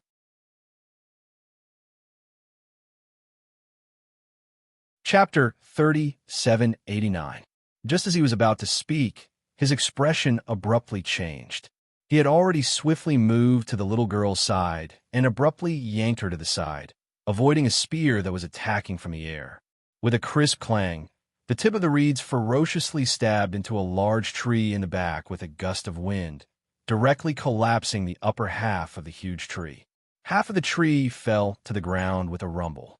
Hushurchin's eyes deepened, and her gaze sharply shot to the side of the forest. Many men and women in white robes suddenly emerged from there. If they weren't wielding bows and arrows, they were clutching spears. Over 100 people surged out all of a sudden and surrounded them. These people seemed to have appeared out of thin air. They came so abruptly that Hushurchin, little Tai Sui, and the others couldn't help but be slightly dazed.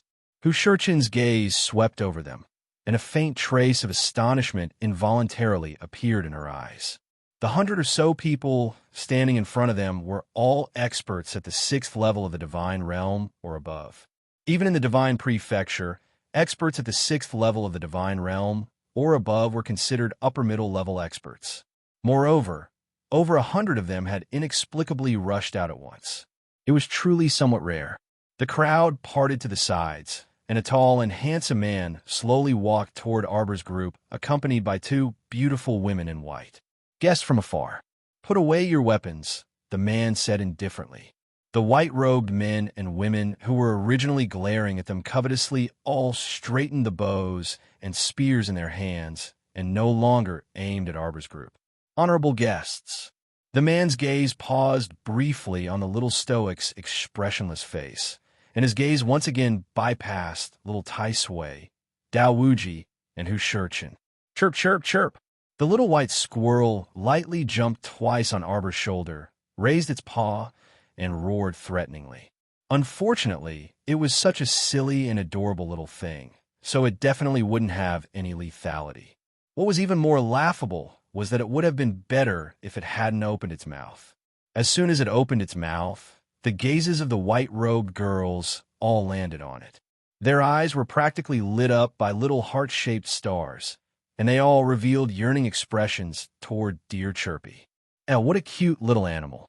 Is it a little squirrel? I really want to hug you." The white-robed girls subconsciously took a few steps forward, but they were stopped by the 2 women beside the white-robed man. A handsome man with a slender figure wearing a white robe smiled at the little stoic and the others. "This humble one is the Feng clan's current clan head, Feng Changqing."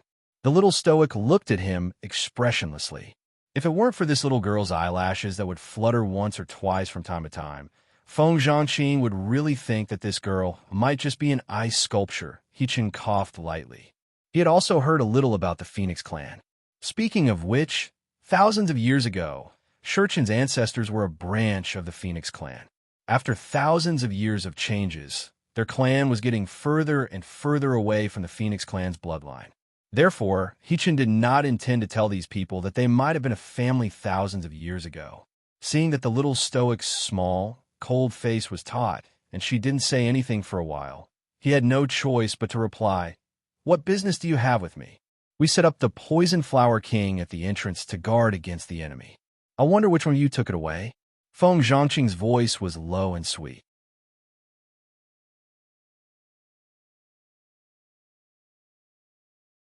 Chapter 3790. His attitude was very humble, making people unable to feel any ill will toward him. Instead, his voice seemed to have a slightly bewitching effect, making people involuntarily want to lower their guard upon hearing it. The little stoic glanced at him expressionlessly. "It's mine." Everyone coughed. Little Tai Sui couldn't resist coughing lightly. This fellow was too concise and comprehensive. The small reddish-gold flower she took away just now turned out to be something the Phoenix tribe used as a defensive formation, but now it was pocketed by the little stoic. This really was little Tai Sui, and the others didn't know what to say. After all, cough, they did indeed snatch someone else's item by force. It attacked me, so I subdued it, the little stoic added expressionlessly. At first glance, there really wasn't anything wrong.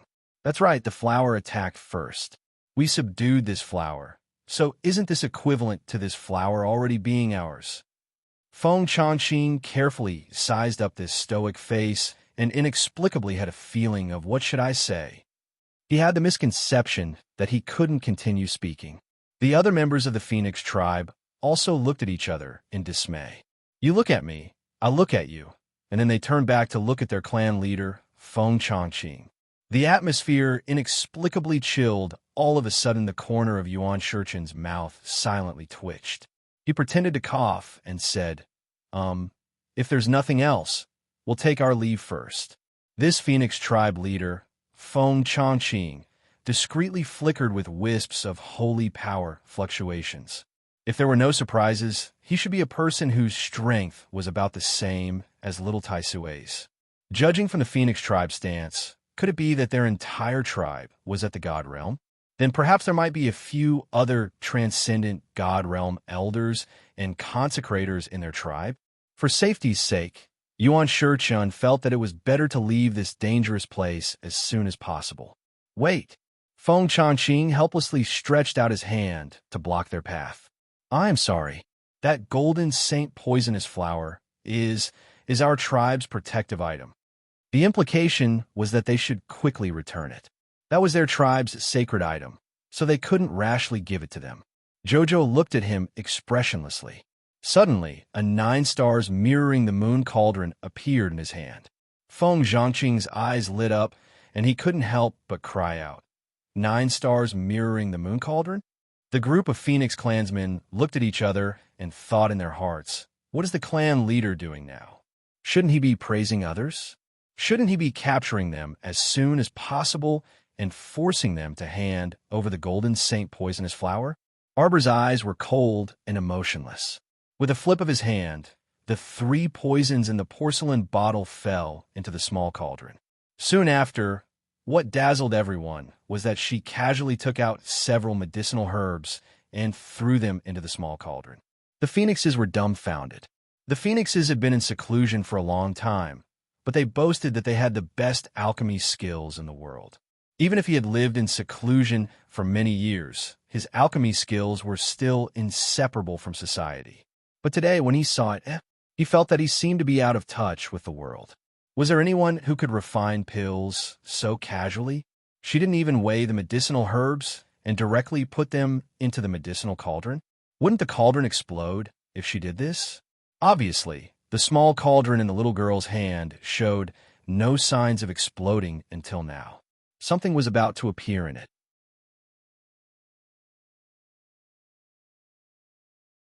Chapter 3791.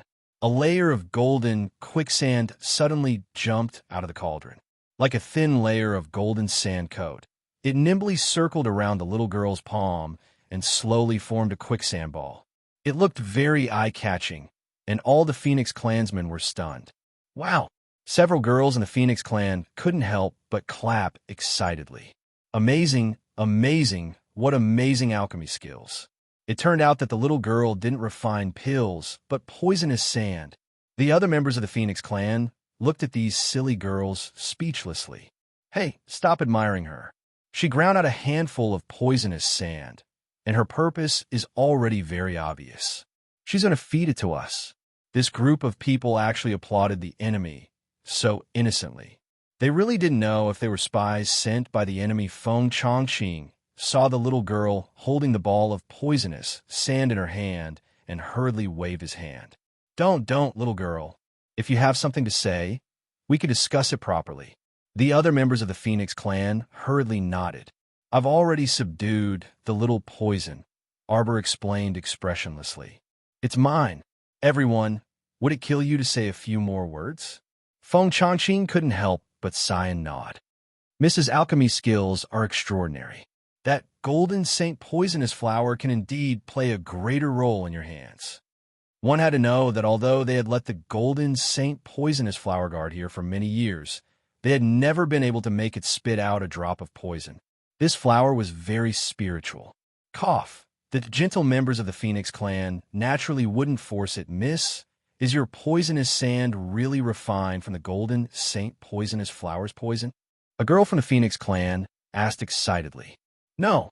With a flip of her small hand, Xiaomu showed the despairing little man-eating flower and the little blue snake to everyone. And their poison.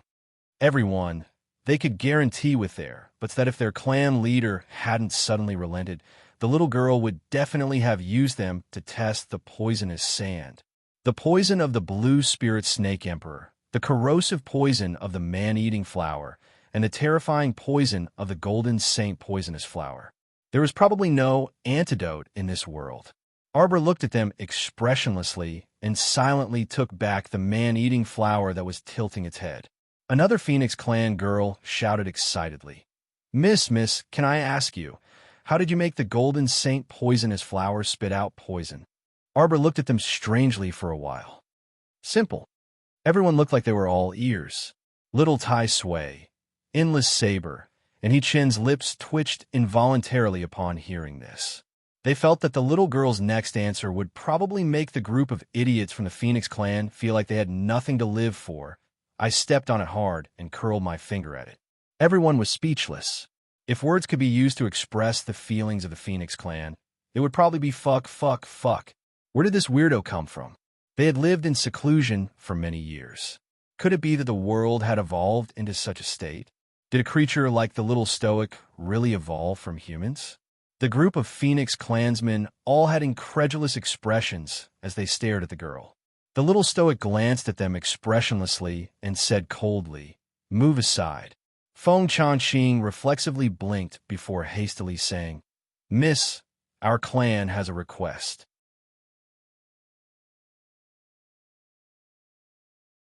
Chapter 3792. Arbor glanced at them aloofly and suddenly pulled out the spear stuck in the ground, throwing it at a youth in the Feng tribe's group. Bam! That spear brushed past the youth's ear and directly smashed into a piece of turquoise behind them, directly shattering it. The Feng tribe youth's handsome face darkened, and he raised his hand to touch it. TCH. A thin trickle of blood dripped down his handsome face. Zhang Fei. Everyone involuntarily exclaimed. This younger brother of the Feng tribe's clan leader had a rather fiery temperament. Just now, he threw a spear at the little girl because of a disagreement. Now, the little girl wanted to get back at him, right? Truly a little fellow who would seek revenge for the smallest grievance, everyone silently thought. It was also very rare to see Feng Zhangfei suffer a setback. Zhechen blinked and walked up to pull the icy-tempered little girl back to his side. He stroked her small head and comforted. Let's not waste time with them. Let's go and find that little fatty Qi Xianxian later. The little fellow nodded. That's right. Meeting up with Qi Xianxian and the others as soon as possible was the most important matter. Feng Zhangqing hastily went up to stop them again and said sincerely, "Everyone, there is indeed a matter in the tribe that requires the little girl's help. Of course, there will definitely be a reward. Little girl, you're an alchemist, so you must know how precious the phoenix flower is." Arbor originally didn't want to pay attention to this fellow, but her small ears clearly twitched when she heard the words phoenix flower. Feng Zhangqing was a quick-witted fellow. He could clearly sense that although the little stoic was expressionless, the quick-wittedness that flashed through her eyes indicated that she cared about the phoenix flower. He hastily continued to entice the little stoic. The phoenix flower is a saint-rank medicinal ingredient, and its preciousness lies in the fact that as long as the phoenix flower is refined into a liquid and a drop is added every time you refine pills, you can guarantee a 100% success rate. I believe that every alchemist and physician should know this. Arbor expressionlessly looked at Feng Zhangqing. Feng Zhangqing instantly had the misconception that he wanted to break down. This stoic baby, you won't die even if you give her a little more expression, right? Why couldn't you see anything on this little fellow's face? You simply couldn't see any emotion on her face. Whatever happiness, anger, helplessness, or admiration, there was none. There was only facial paralysis. Which family raised such a child? Didn't they feel sad looking at her every day? She was so beautiful and cute, but she was expressionless following behind Feng Changqing. The two slightly older girls from the Phoenix clan hurriedly persuaded Arbor. Miss, as an alchemist, you must be very clear about the effects of the Phoenix flower. We don't need to elaborate on this point. If you're willing to help the Phoenix clan will contribute a Phoenix flower to you. 2. Just as the two women finished speaking, they heard a cold and crisp voice. Feng Zhangfei covered the small wound on his face. His eyes narrowed as he said, unhappily, "Don't push your luck." The little stoic turned around and ran off. She couldn't be bothered to waste her breath on Feng Zhangfei. Feng Zhangqing, what a brat with character. He didn't know whether to laugh or cry as he hurriedly said, 2 flowers it is. Eldest brother. Feng Zhangfei gloomily and angrily glanced at his elder brother. All right. You're already over 100 years old. Don't be so calculative with a little girl. Feng Zhangqing smiled gently.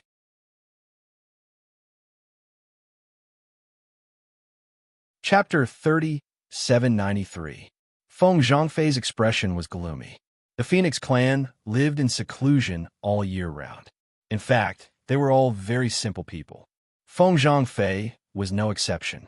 He only felt that, after a few hundred years, these secular people seemed to be even more difficult to get along with than what his grandfather had described. Miss, friends, please follow me, Feng Zhangfei said politely. Miss, your refining skills are unparalleled in the world. This time, I hope you can help save our clan's sacred object. Let's take a look first. What do you mean? Feng Zhangfei couldn't help but shout. This guy meant to take a look first and see if he could save it? Zhangfei. Feng Zhangqing glanced helplessly at his younger brother. Arbor couldn't be bothered to pay attention to Feng Zhangfei. Since she had agreed to the clan leader's invitation, the little girl and the other 3 followed him to the Phoenix clan's territory. Feng Zhangqing led the group and walked a few steps. He looked back at the little girl and the others and said with a smile, "Follow our steps. Don't take the wrong path." After walking around the forest repeatedly for a while, the expressionless Sir Jojo suddenly found that the area in front of him had widened. A towering ancient tree that was estimated to be thousands of years old appeared in front of them. A jade stone appeared in Feng Zhangqing's hand. He flicked it into the trunk of the ancient tree and embedded it. Tiny circular vortexes slowly spread out from the tree's body. In a flash, the giant tree slowly shook and a small door opened from the bottom. Arbor knew very well that all of this was just a smokescreen of the Phoenix clan. Countless arrays had been set up in this place. It wasn't as simple as a defensive talisman array. However, this was the clan's private matter. Sir Jojo wasn't interested in studying it. She was only here to make a deal. Once the deal was done, she would leave immediately. She had no interest in studying the Phoenix clan's habitat in depth. Please, Feng Zhangqing was polite. He smiled and nodded at the venerable Peach Blossom Immortal and the others. When the group walked through the small door in the tree hole, their eyes suddenly widened as if they had turned into another world. It was as if he had walked through an ordinary door and walked into a world of exotic flowers and grasses. Flowers bloomed everywhere in front of them, and their fragrance overflowed. In the distance, there was a wide, circular lake. Under the sunlight, the lake shimmered with a faint green light. Everyone took a deep breath and felt a refreshing smell coming from the air.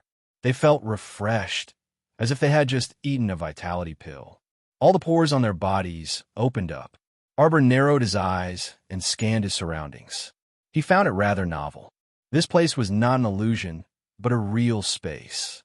He did not expect that in the depths of Phoenix Wood, there would be such a divine domain that was sealed off and used as a place for cultivation. That's right, the habitat of the Wind Clan was a very rare god domain. No wonder their clansmen were all above the god realm.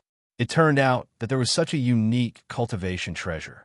Yuan Shichin also smiled and looked at them. This place is not bad. Feng Zhangqing nodded. This is a divine realm that our ancestors found. At that time, for the sake of safety, all kinds of formations were set up outside. There were many ancient formations that should have been lost in the world by now. The group followed Feng Zhanqing and walked inside. They saw many Phoenix Clan disciples meditating and cultivating around the lake. On the circular lake, looking from afar, there was a small green island located in the center of the lake.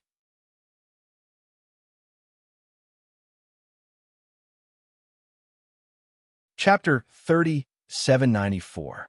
Many gorgeous and colorful birds were slowly flying around the small island in the center of the lake, chirping incessantly. "That's our sacred land," Feng Zhanqing said with a smile. "The sacred relic grows on it. However, it fell ill several hundred years ago. Now, it's getting weaker by the day."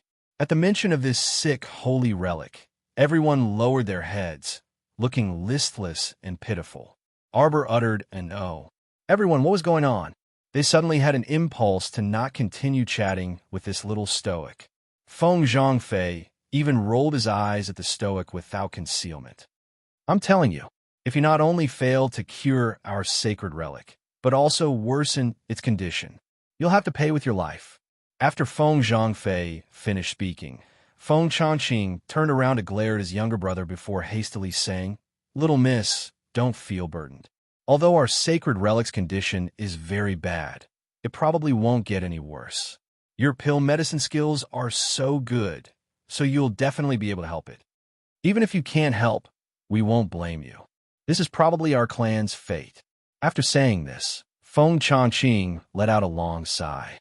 The little stoic then uttered an "oh." Everyone, Feng Zhanqing also wanted to cry. Why didn't this child like to talk? Would she lose a strand of hair, or something if she talked to him? It wasn't that the little stoic was unwilling to talk, but she simply didn't understand the current situation. She hadn't even seen their sacred relic yet, so there was nothing to talk about. Feng Zhanqing led Arbor and the others to the lakeside and released a talisman from his sleeve. In an instant, a long, winding bridge constructed from rainbows extended from the lakeside to the island in the center of the lake. Arbor glanced at it. This Feng tribe's foundation was quite deep. At this time, many Feng clansmen had already been attracted by them. In the Feng tribe's habitat, the Feng clansmen generally built tree houses to live in, and the tree holes below were dug to store their belongings. The Feng tribe liked clean and gorgeous things, so their tree houses were built very gorgeously. The patriarch's tree house was built like a small palace. These phoenixes usually stayed in the clan's land to cultivate. It was rare to see outsiders enter. When everyone heard the news, they all gathered around the lakeside. Even the group of people who were meditating by the lakeside were woken up by the commotion. The moment the rainbow bridge appeared, the members of the Phoenix clan clamored to go over together. Patriarch Feng Zhanqing was obviously a very gentle leader. He turned around and said to the noisy clansmen, "I'm going to take the guests over now. If you want to come over, be quiet." The little stoic expressionlessly stepped onto the rainbow bridge and pattered towards the island in the middle of the lake. Seeing this, Feng Zhangfei muttered, "I wonder who owes a few million spirit coins." Everyone followed Feng clan leader to the island in the middle of the lake. It was only then that the little stoic realized that due to visual effects, they felt that the island in the middle of the lake was extremely small when they were at the lakeside. However, the moment he stepped onto the island, he discovered that the island was not small at all. A towering ancient tree grew in the center. It was shaped like a phoenix, with its wings folded and its head and tail joined together to form a round shape. In an instant, it gave rise to a shocking feeling in everyone's hearts. Phoenix wood.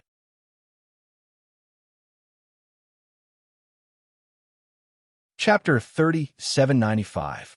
This truly was a rare phoenix wood. Unfortunately, the tree itself was already in a half-withered state. The scarlet leaves on the tree trunk had long disappeared, and the withered wood was drooping in a disorderly manner. It looked very listless at first glance. Arbor took a few steps forward and pressed her small hand against the withered black tree trunk. A vigorous vitality burrowed into the phoenix wood's body. In a split second, it made those withered branches sway as if they had come to life. A faint light red glow abruptly drilled out of the tree trunk and disappeared in a flash. The two withered branches that were originally drooping on the ground suddenly moved and wrapped around Sir Jojo like a human's arm. The Phoenix clansmen were shocked at the same time. Feng Zhangfei's voice stuttered. "BB Big Brother, what's going on? Who the hell was this little girl?" They had never seen the Phoenix with so close to someone before. Why was it acting so abnormally today? This Phoenix would have probably existed here for more than a few hundred to 1,000 years. It was the first time these Phoenix clansmen had seen the Phoenix with so willing to get close to someone. Feng Zhangqing's eyes, however, contained a hint of excitement. He could tell that although the little girl's movements were very secretive just now, however, he could still clearly see that there was a trace of surging vitality around her small hand that was pressed against the tree trunk. The little girl should be a cultivator of the wood spirit origin, and her wood spirit origin was probably at a very high level. How high was it? To the extent that even the Phoenix wood was willing to get close to her. Xiaomu was also a bit fond of this wilted Phoenix tree. For some reason, when she saw it, it was as if she saw the former sapling. The sapling was even more wilted than it back then. It was only a small stalk, but now it was thriving and would soon grow into a towering tree. "Ella, little cough, little girl." Feng Zhangqing originally almost blurted out the words "little stoic," but then he coughed to cover it up and asked in all seriousness, "Little girl, can this 1,000-year-old Phoenix wood still be saved?" "1,000-year-old Phoenix wood," Arbor muttered to herself. He Chun, Tai Sui Dao, and Limitless Blade looked at each other, silently exchanging a look of speechlessness. What was the meaning of this? This was what it meant to get whatever the little girl wanted. It was pure luck, even though the Phoenix wood in front of him looked half dead. But in this world, was there anything that Jojo could not save? Since Jojo had saved the Phoenix wood, it was only logical that he would be able to obtain a piece of 1,000-year-old Phoenix wood and 2 Phoenix flowers for free. 5,000 points and first place in the preliminaries were all in one go. There was a 99% chance that the Heavenly Axiom was Jojo's relative. Otherwise, why would the Heavenly Axiom hand him a pillow every time Jojo dozed off? Yes, a 1,000-year-old Phoenix wood, Feng Zhangqing said excitedly. Little girl, can this 1,000-year Phoenix would still be saved?" Xiaomu nodded her small head firmly. There's hope. The group of phoenixes were all smiles at that moment. Everyone gave the little stoic classmate a sincere and friendly smile. Even Feng Zhangfei, who had been looking at the little stoic as if her nose was her nose and her eyes weren't her eyes, instantly stopped talking. "But it will take time. However long it takes, it doesn't matter. Miss, if you have any special needs, feel free to tell us."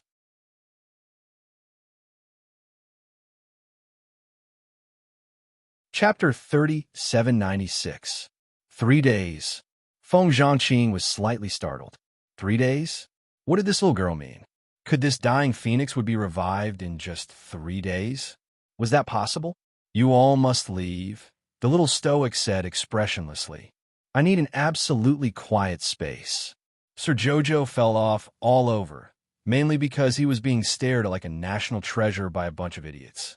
Feng Zhangqing naturally didn't have any objections. He nodded repeatedly and said, "All right, don't worry. When the time comes, my clansmen will all leave Lake Hard Island." Arbor nodded. This was great and would avoid a lot of trouble. Feng Zhangqing then turned to look at the trio and said with a smile, "There is a phoenix springs southeast of Lake Hard Island. If the 3 of you don't have anything to do these few days, you can go there to meditate and cultivate." Arbor imperceptibly swept a glance over the Phoenix clansmen and discovered that these guys' eyes immediately lit up when they heard the words Phoenix Spring. Evidently, it should be a good place to go. Since that was the case, then she should also go sightseeing. She thought this in her mind, but her small face was completely expressionless. Her large, black eyes glanced at Feng Zhangqing and his brother standing across from her and saw that they were also looking at her. The little fellow then asked with a taut face, "Is there anything else?" "What the hell?" Feng Zhangfei couldn't resist rolling his eyes. This little fellow's tone and attitude made them feel like, why aren't you idlers scramming yet? They really had seen a ghost. Arbor was stupefied. "I need absolute silence here. Even if you hear any commotion, don't come up to disturb me." The implication was that you bunch of buffoons should stay far away from me and don't come here and make noise. Feng Zhangqing and the others were a bit shocked. Although the Phoenix clansmen had lived in seclusion for a long time, they were also very clear that if a large reclusive clan like theirs truly walked into the secular world, it would definitely cause a huge uproar. Not to mention that everyone was extremely respectful to them. There were at least 2,000 of them in their clan, and all of them were experts above the divine realm. If they walked onto the continent, it would absolutely be a huge blow to the 3 provinces, all right? But this little girl didn't seem to care about them at all. It really made their teeth hurt. Actually, the little girl only wanted to chase them away so that she could tour around Phoenix Island and look around. Needless to say, after those noisy members of the Phoenix clan left, the little girl's cold expression instantly became much better. Jojo, why do you dislike them so much? Everlasting Blade asked weakly. You're making my head hurt, Sir Jojo said grumpily. Limitless Blade and Ji Chun looked at each other and quickly shut their mouths.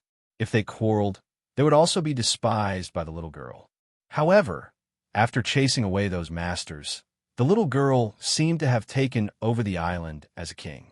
She waved her small hand and said to them, "Let's go. Let's walk around." As soon as she stepped onto this small island, she felt that the divine power on this island was many times higher than on the land where the phoenixes lived.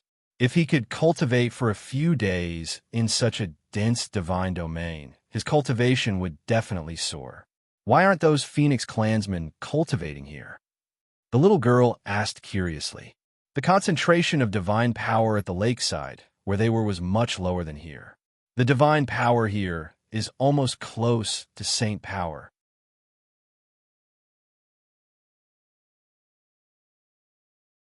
Chapter 3797. The Venerable Peach Blossom Immortal said, faintly, if they cultivate in a place where saint power is distributed for a long time, their foundation will be damaged. If the divine power is too dense, there will be a backlash. Arbor looked confused. She never seemed to have any negative effects. No matter where she cultivated, there would only be a difference in speed. The Venerable Peach Blossom Immortal glanced at her silently. He knew why the little girl was puzzled. He said faintly, "You are not an ordinary person." Puffed. Dao Wuji laughed and immediately closed his mouth expressionlessly. He looked like he was saying, "I didn't laugh just now." With their cultivation, staying here for more than 12 hours is not good for them. The Venerable Peach Blossom Immortal said with a smile. Feng Changqing is an exception. Oh, in that case, even if he didn't chase them away, those nagging members of the Phoenix clan couldn't stay on this island for long. Feng Changqing is an immortal supremacy, so he can stay here and cultivate at any time. The little girl blinked and glanced at them. What about you? I think clan leader Feng was right. There's indeed a good holy region in the southeast. It seems to be worth cultivating there for a few days. Arbor's eyes lit up. She quickly waved at them. Let's go. But little Tai Sui pointed at the phoenix tree that was hugging the little girl with 2 pitch-black branches. The phoenix tree seemed to be clinging to the little girl and wouldn't let go no matter what. Sir Jojo raised his hand and patted one of the branches of the phoenix tree. He muttered, "Let go first. I will send them over first and come back later. Don't worry, I will definitely save you." The little girl reached out and stroked the trunk of the phoenix tree. Definitely. Regardless of whether her original purpose was to obtain the 1,000-year-old phoenix tree or the heart of the 1,000-year-old phoenix tree, she had inexplicably liked this withered tree when she saw it in Arbor. She just followed her heart and wanted to save it, regardless of whether she gained anything or not. The phoenix tree seemed to understand the little girl's words. It loosened its branches and let the little girl out. Arbor's eyes curved slightly. Let me think about where to start. This phoenix would have been sick for a long time. With the little bit of life force in her small body, it would be difficult to restore this phoenix wood tree. If little tree was awake, then there must be a way. However, wasn't the little tree still diligently cultivating in seclusion to grow? She couldn't disturb it. Should he turn back and let little soil nourish the tree first before watering it with water? After that, she used the exuberant life force in her body to help it recover properly. Of course, this was not as fast and reliable as Chio doing it personally, but it should at least be effective. And then she could open her divine eyes and go in to see what was wrong with this phoenix wood. Jojo. Arbor regained his senses and glanced at Yuan Shurchin. The venerable peach blossom immortal raised his hand and patted her head helplessly. Those 2 eggs of yours are jumping out again. And 3 little puppies, little Tai Sui and Dao Wuji, silently added at the end. Arbor took a closer look. Sure enough, the 2 eggs and the 3 little puppies seemed to have been injected with chicken blood. Their eggs flew and the puppies jumped, bouncing all the way forward. When he saw a pool of green spring water surrounded by piled-up stones, he was stunned. Those guys looked as if they had seen a relative they hadn't seen in 800 years. Plop, plop, plop.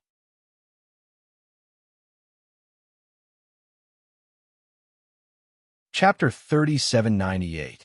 After a few loud splashes, the 3 puppies and the 2 Bion eggs all jumped into the water, completely burying themselves in the spring water. The 2 eggs had been in the water and in the fire. After all, they were 2 sacred beast eggs, so they naturally wouldn't be in any danger. But the 3 puppies looked so weak. They wouldn't drown in the spring water, right? Arbor hurriedly took a few steps forward. With a sullen face, she stood by the spring and scolded, "Ada air asan." Little Tai Sui, every time it heard Lord Jojo call out the names of these beasts, it always felt a little funny. She was too lazy to come up with names, so she just called them whatever was easy to pronounce and popular. With a few splashes, the 3 puppies crawled in the spring water under them, revealing their 3 little heads. They looked at their little master in confusion and barked twice. Arbor rolled her eyes and looked them up and down for a while. She couldn't help but feel a little strange. She turned to look at the expressionless, venerable peach blossom immortal. Her eyes were filled with curiosity. "Peach Blossom, didn't you say that the Phoenix clan members can't stay here for long?" Naturally, they wouldn't have the guts to soak in the spring water rich in sacred power. Even she could feel that the closer they got to the Phoenix Spring, the richer the sacred power. When they reached the Phoenix Spring, they couldn't feel the divine power at all. It was obvious that the Phoenix Spring was a true sacred region. No wonder the Phoenix clan leader said that Ji Chun and the other 2 could come here to cultivate. It was indeed a good place for them to cultivate. Ji Chun smiled at the little girl. Obviously, these 3 puppies aren't ordinary dogs. Dao Wuji and little Tai Sui tried their best to suppress their smiles and nodded. At this moment, Holy Sun Mi Yin, Fairy Ginkgo, Fairy Peony, Thin Ticho, and the Luo brothers who were cultivating in the Star Domain also strongly requested to come out. It was rare to feel such rich, sacred power fluctuations. It would be stupid not to come out. As a result, the Phoenix Spring was filled with people. The spring water was also occupied by the 2 eggs and the 3 puppies. Arbor glanced at them and turned around speechlessly. She waved her hand. "I'll come and pick you up in 3 days." A large group of people was making a ruckus. How troublesome. Holy Sun Mi Yin looked back at her. "What is she doing?" "You're too noisy."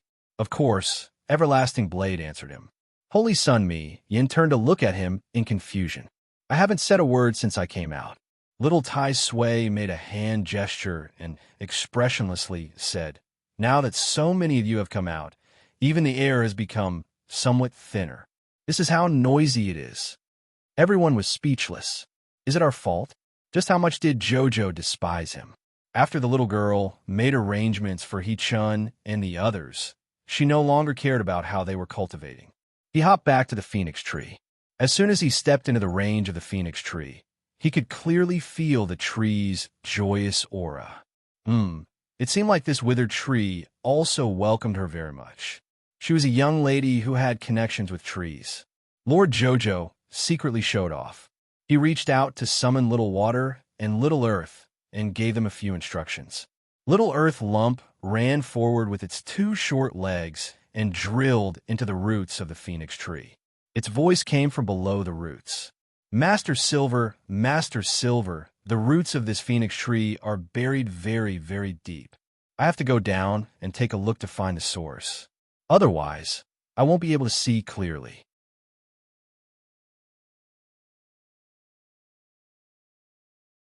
Chapter 3799. It's fine. Just lie there. I'll see what's going on later. Arbor hurriedly stopped it. Since she wasn't sure if there was any danger in the depths of the ground, she naturally wouldn't let the little dirt lump take the risk. Yes, master.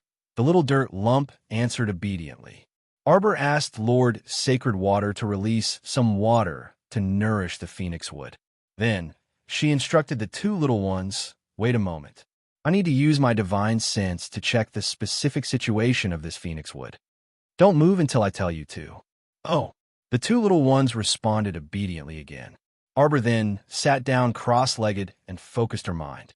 She gathered her divine sense into her eyes and opened her divine eye, carefully looking at the roots of the phoenix wood. The roots of this phoenix wood were indeed, as Little Dirt had said. They were intertwined and very complicated. Her divine sense went dozens of meters underground, but she still couldn't see the end. She couldn't help but exclaim loudly in her heart. This wasn't just a 1,000-year-old phoenix wood. Arbor became slightly excited. With such a huge root system developing, this should be a 10,000-year-old phoenix wood tree. Although she didn't know what this phoenix wood had experienced, seeing a 10,000-year-old holy tree about to wither after encountering such a thing really made her feel a little uncomfortable. The little girl made up her mind to save this thing no matter what. She released her divine sense inch by inch and explored the depths of the ground. It was endless. After an unknown amount of time, a faint light naturally appeared on Arbor's body. Little Water Child and Chirpy, who were squatting beside her, became a little worried. Will Master be okay? Little Water Child's transparent little hand hammered Chirpy's big, white, fluffy head. The little white squirrel shook its head repeatedly. No. Then why does it feel like Master has been looking for a long time? Little Water Child had a serious expression. It had indeed been a long time. The little white squirrel also knew that Master had used her divine sense to investigate the actual situation underground. It had been about 2 hours. If it were anyone else who came to check, they would have already exhausted their divine sense and fainted. However, the little Master who was sitting there, other than his face being slightly pale, did not seem to have suffered any special injuries. The two little ones did not dare to carelessly call out to her, lest they disturb her and make things worse. Just like that, he was on tenterhooks for almost 4 hours. Arbor suddenly opened his eyes and spat out a mouthful of blood. The enchanting strands of blood landed on the roots of the phoenix tree, producing a sizzling sound. Immediately, the entire phoenix tree began to shake. Master, Little Water Child and Chocho were almost scared to death by her. Arbor raised his hand and said calmly, I'm fine. It was just that he had overused his divine sense. It seemed that the limit of her divine sense consumption was around 4 hours. Continuously consuming her divine sense would make her physically and mentally exhausted, and her divine sense would reach a state of exhaustion. But soon, she could feel a warm current flowing into her chest and abdomen, washing her meridians. At the same time, spiritual energy was slowly condensing and gathering in the depths of her consciousness. The speed at which her divine sense was gathering was a little fast. At least, Arbor felt that if other people were to reach the same level of exhaustion as her, they might not be able to recover as fast as her. The withered branches of the phoenix tree shook rapidly. Suddenly, something jumped up from the roots. You're tuning in to the Romance Rendezvous YouTube channel. We're so grateful for your support, and don't forget to subscribe to join us on this incredible journey through captivating stories. Your generosity through donations truly makes a world of difference, as it's the primary source of revenue that allows me to expand and enhance this channel for you. Thank you from the bottom of my heart for being a part of this adventure.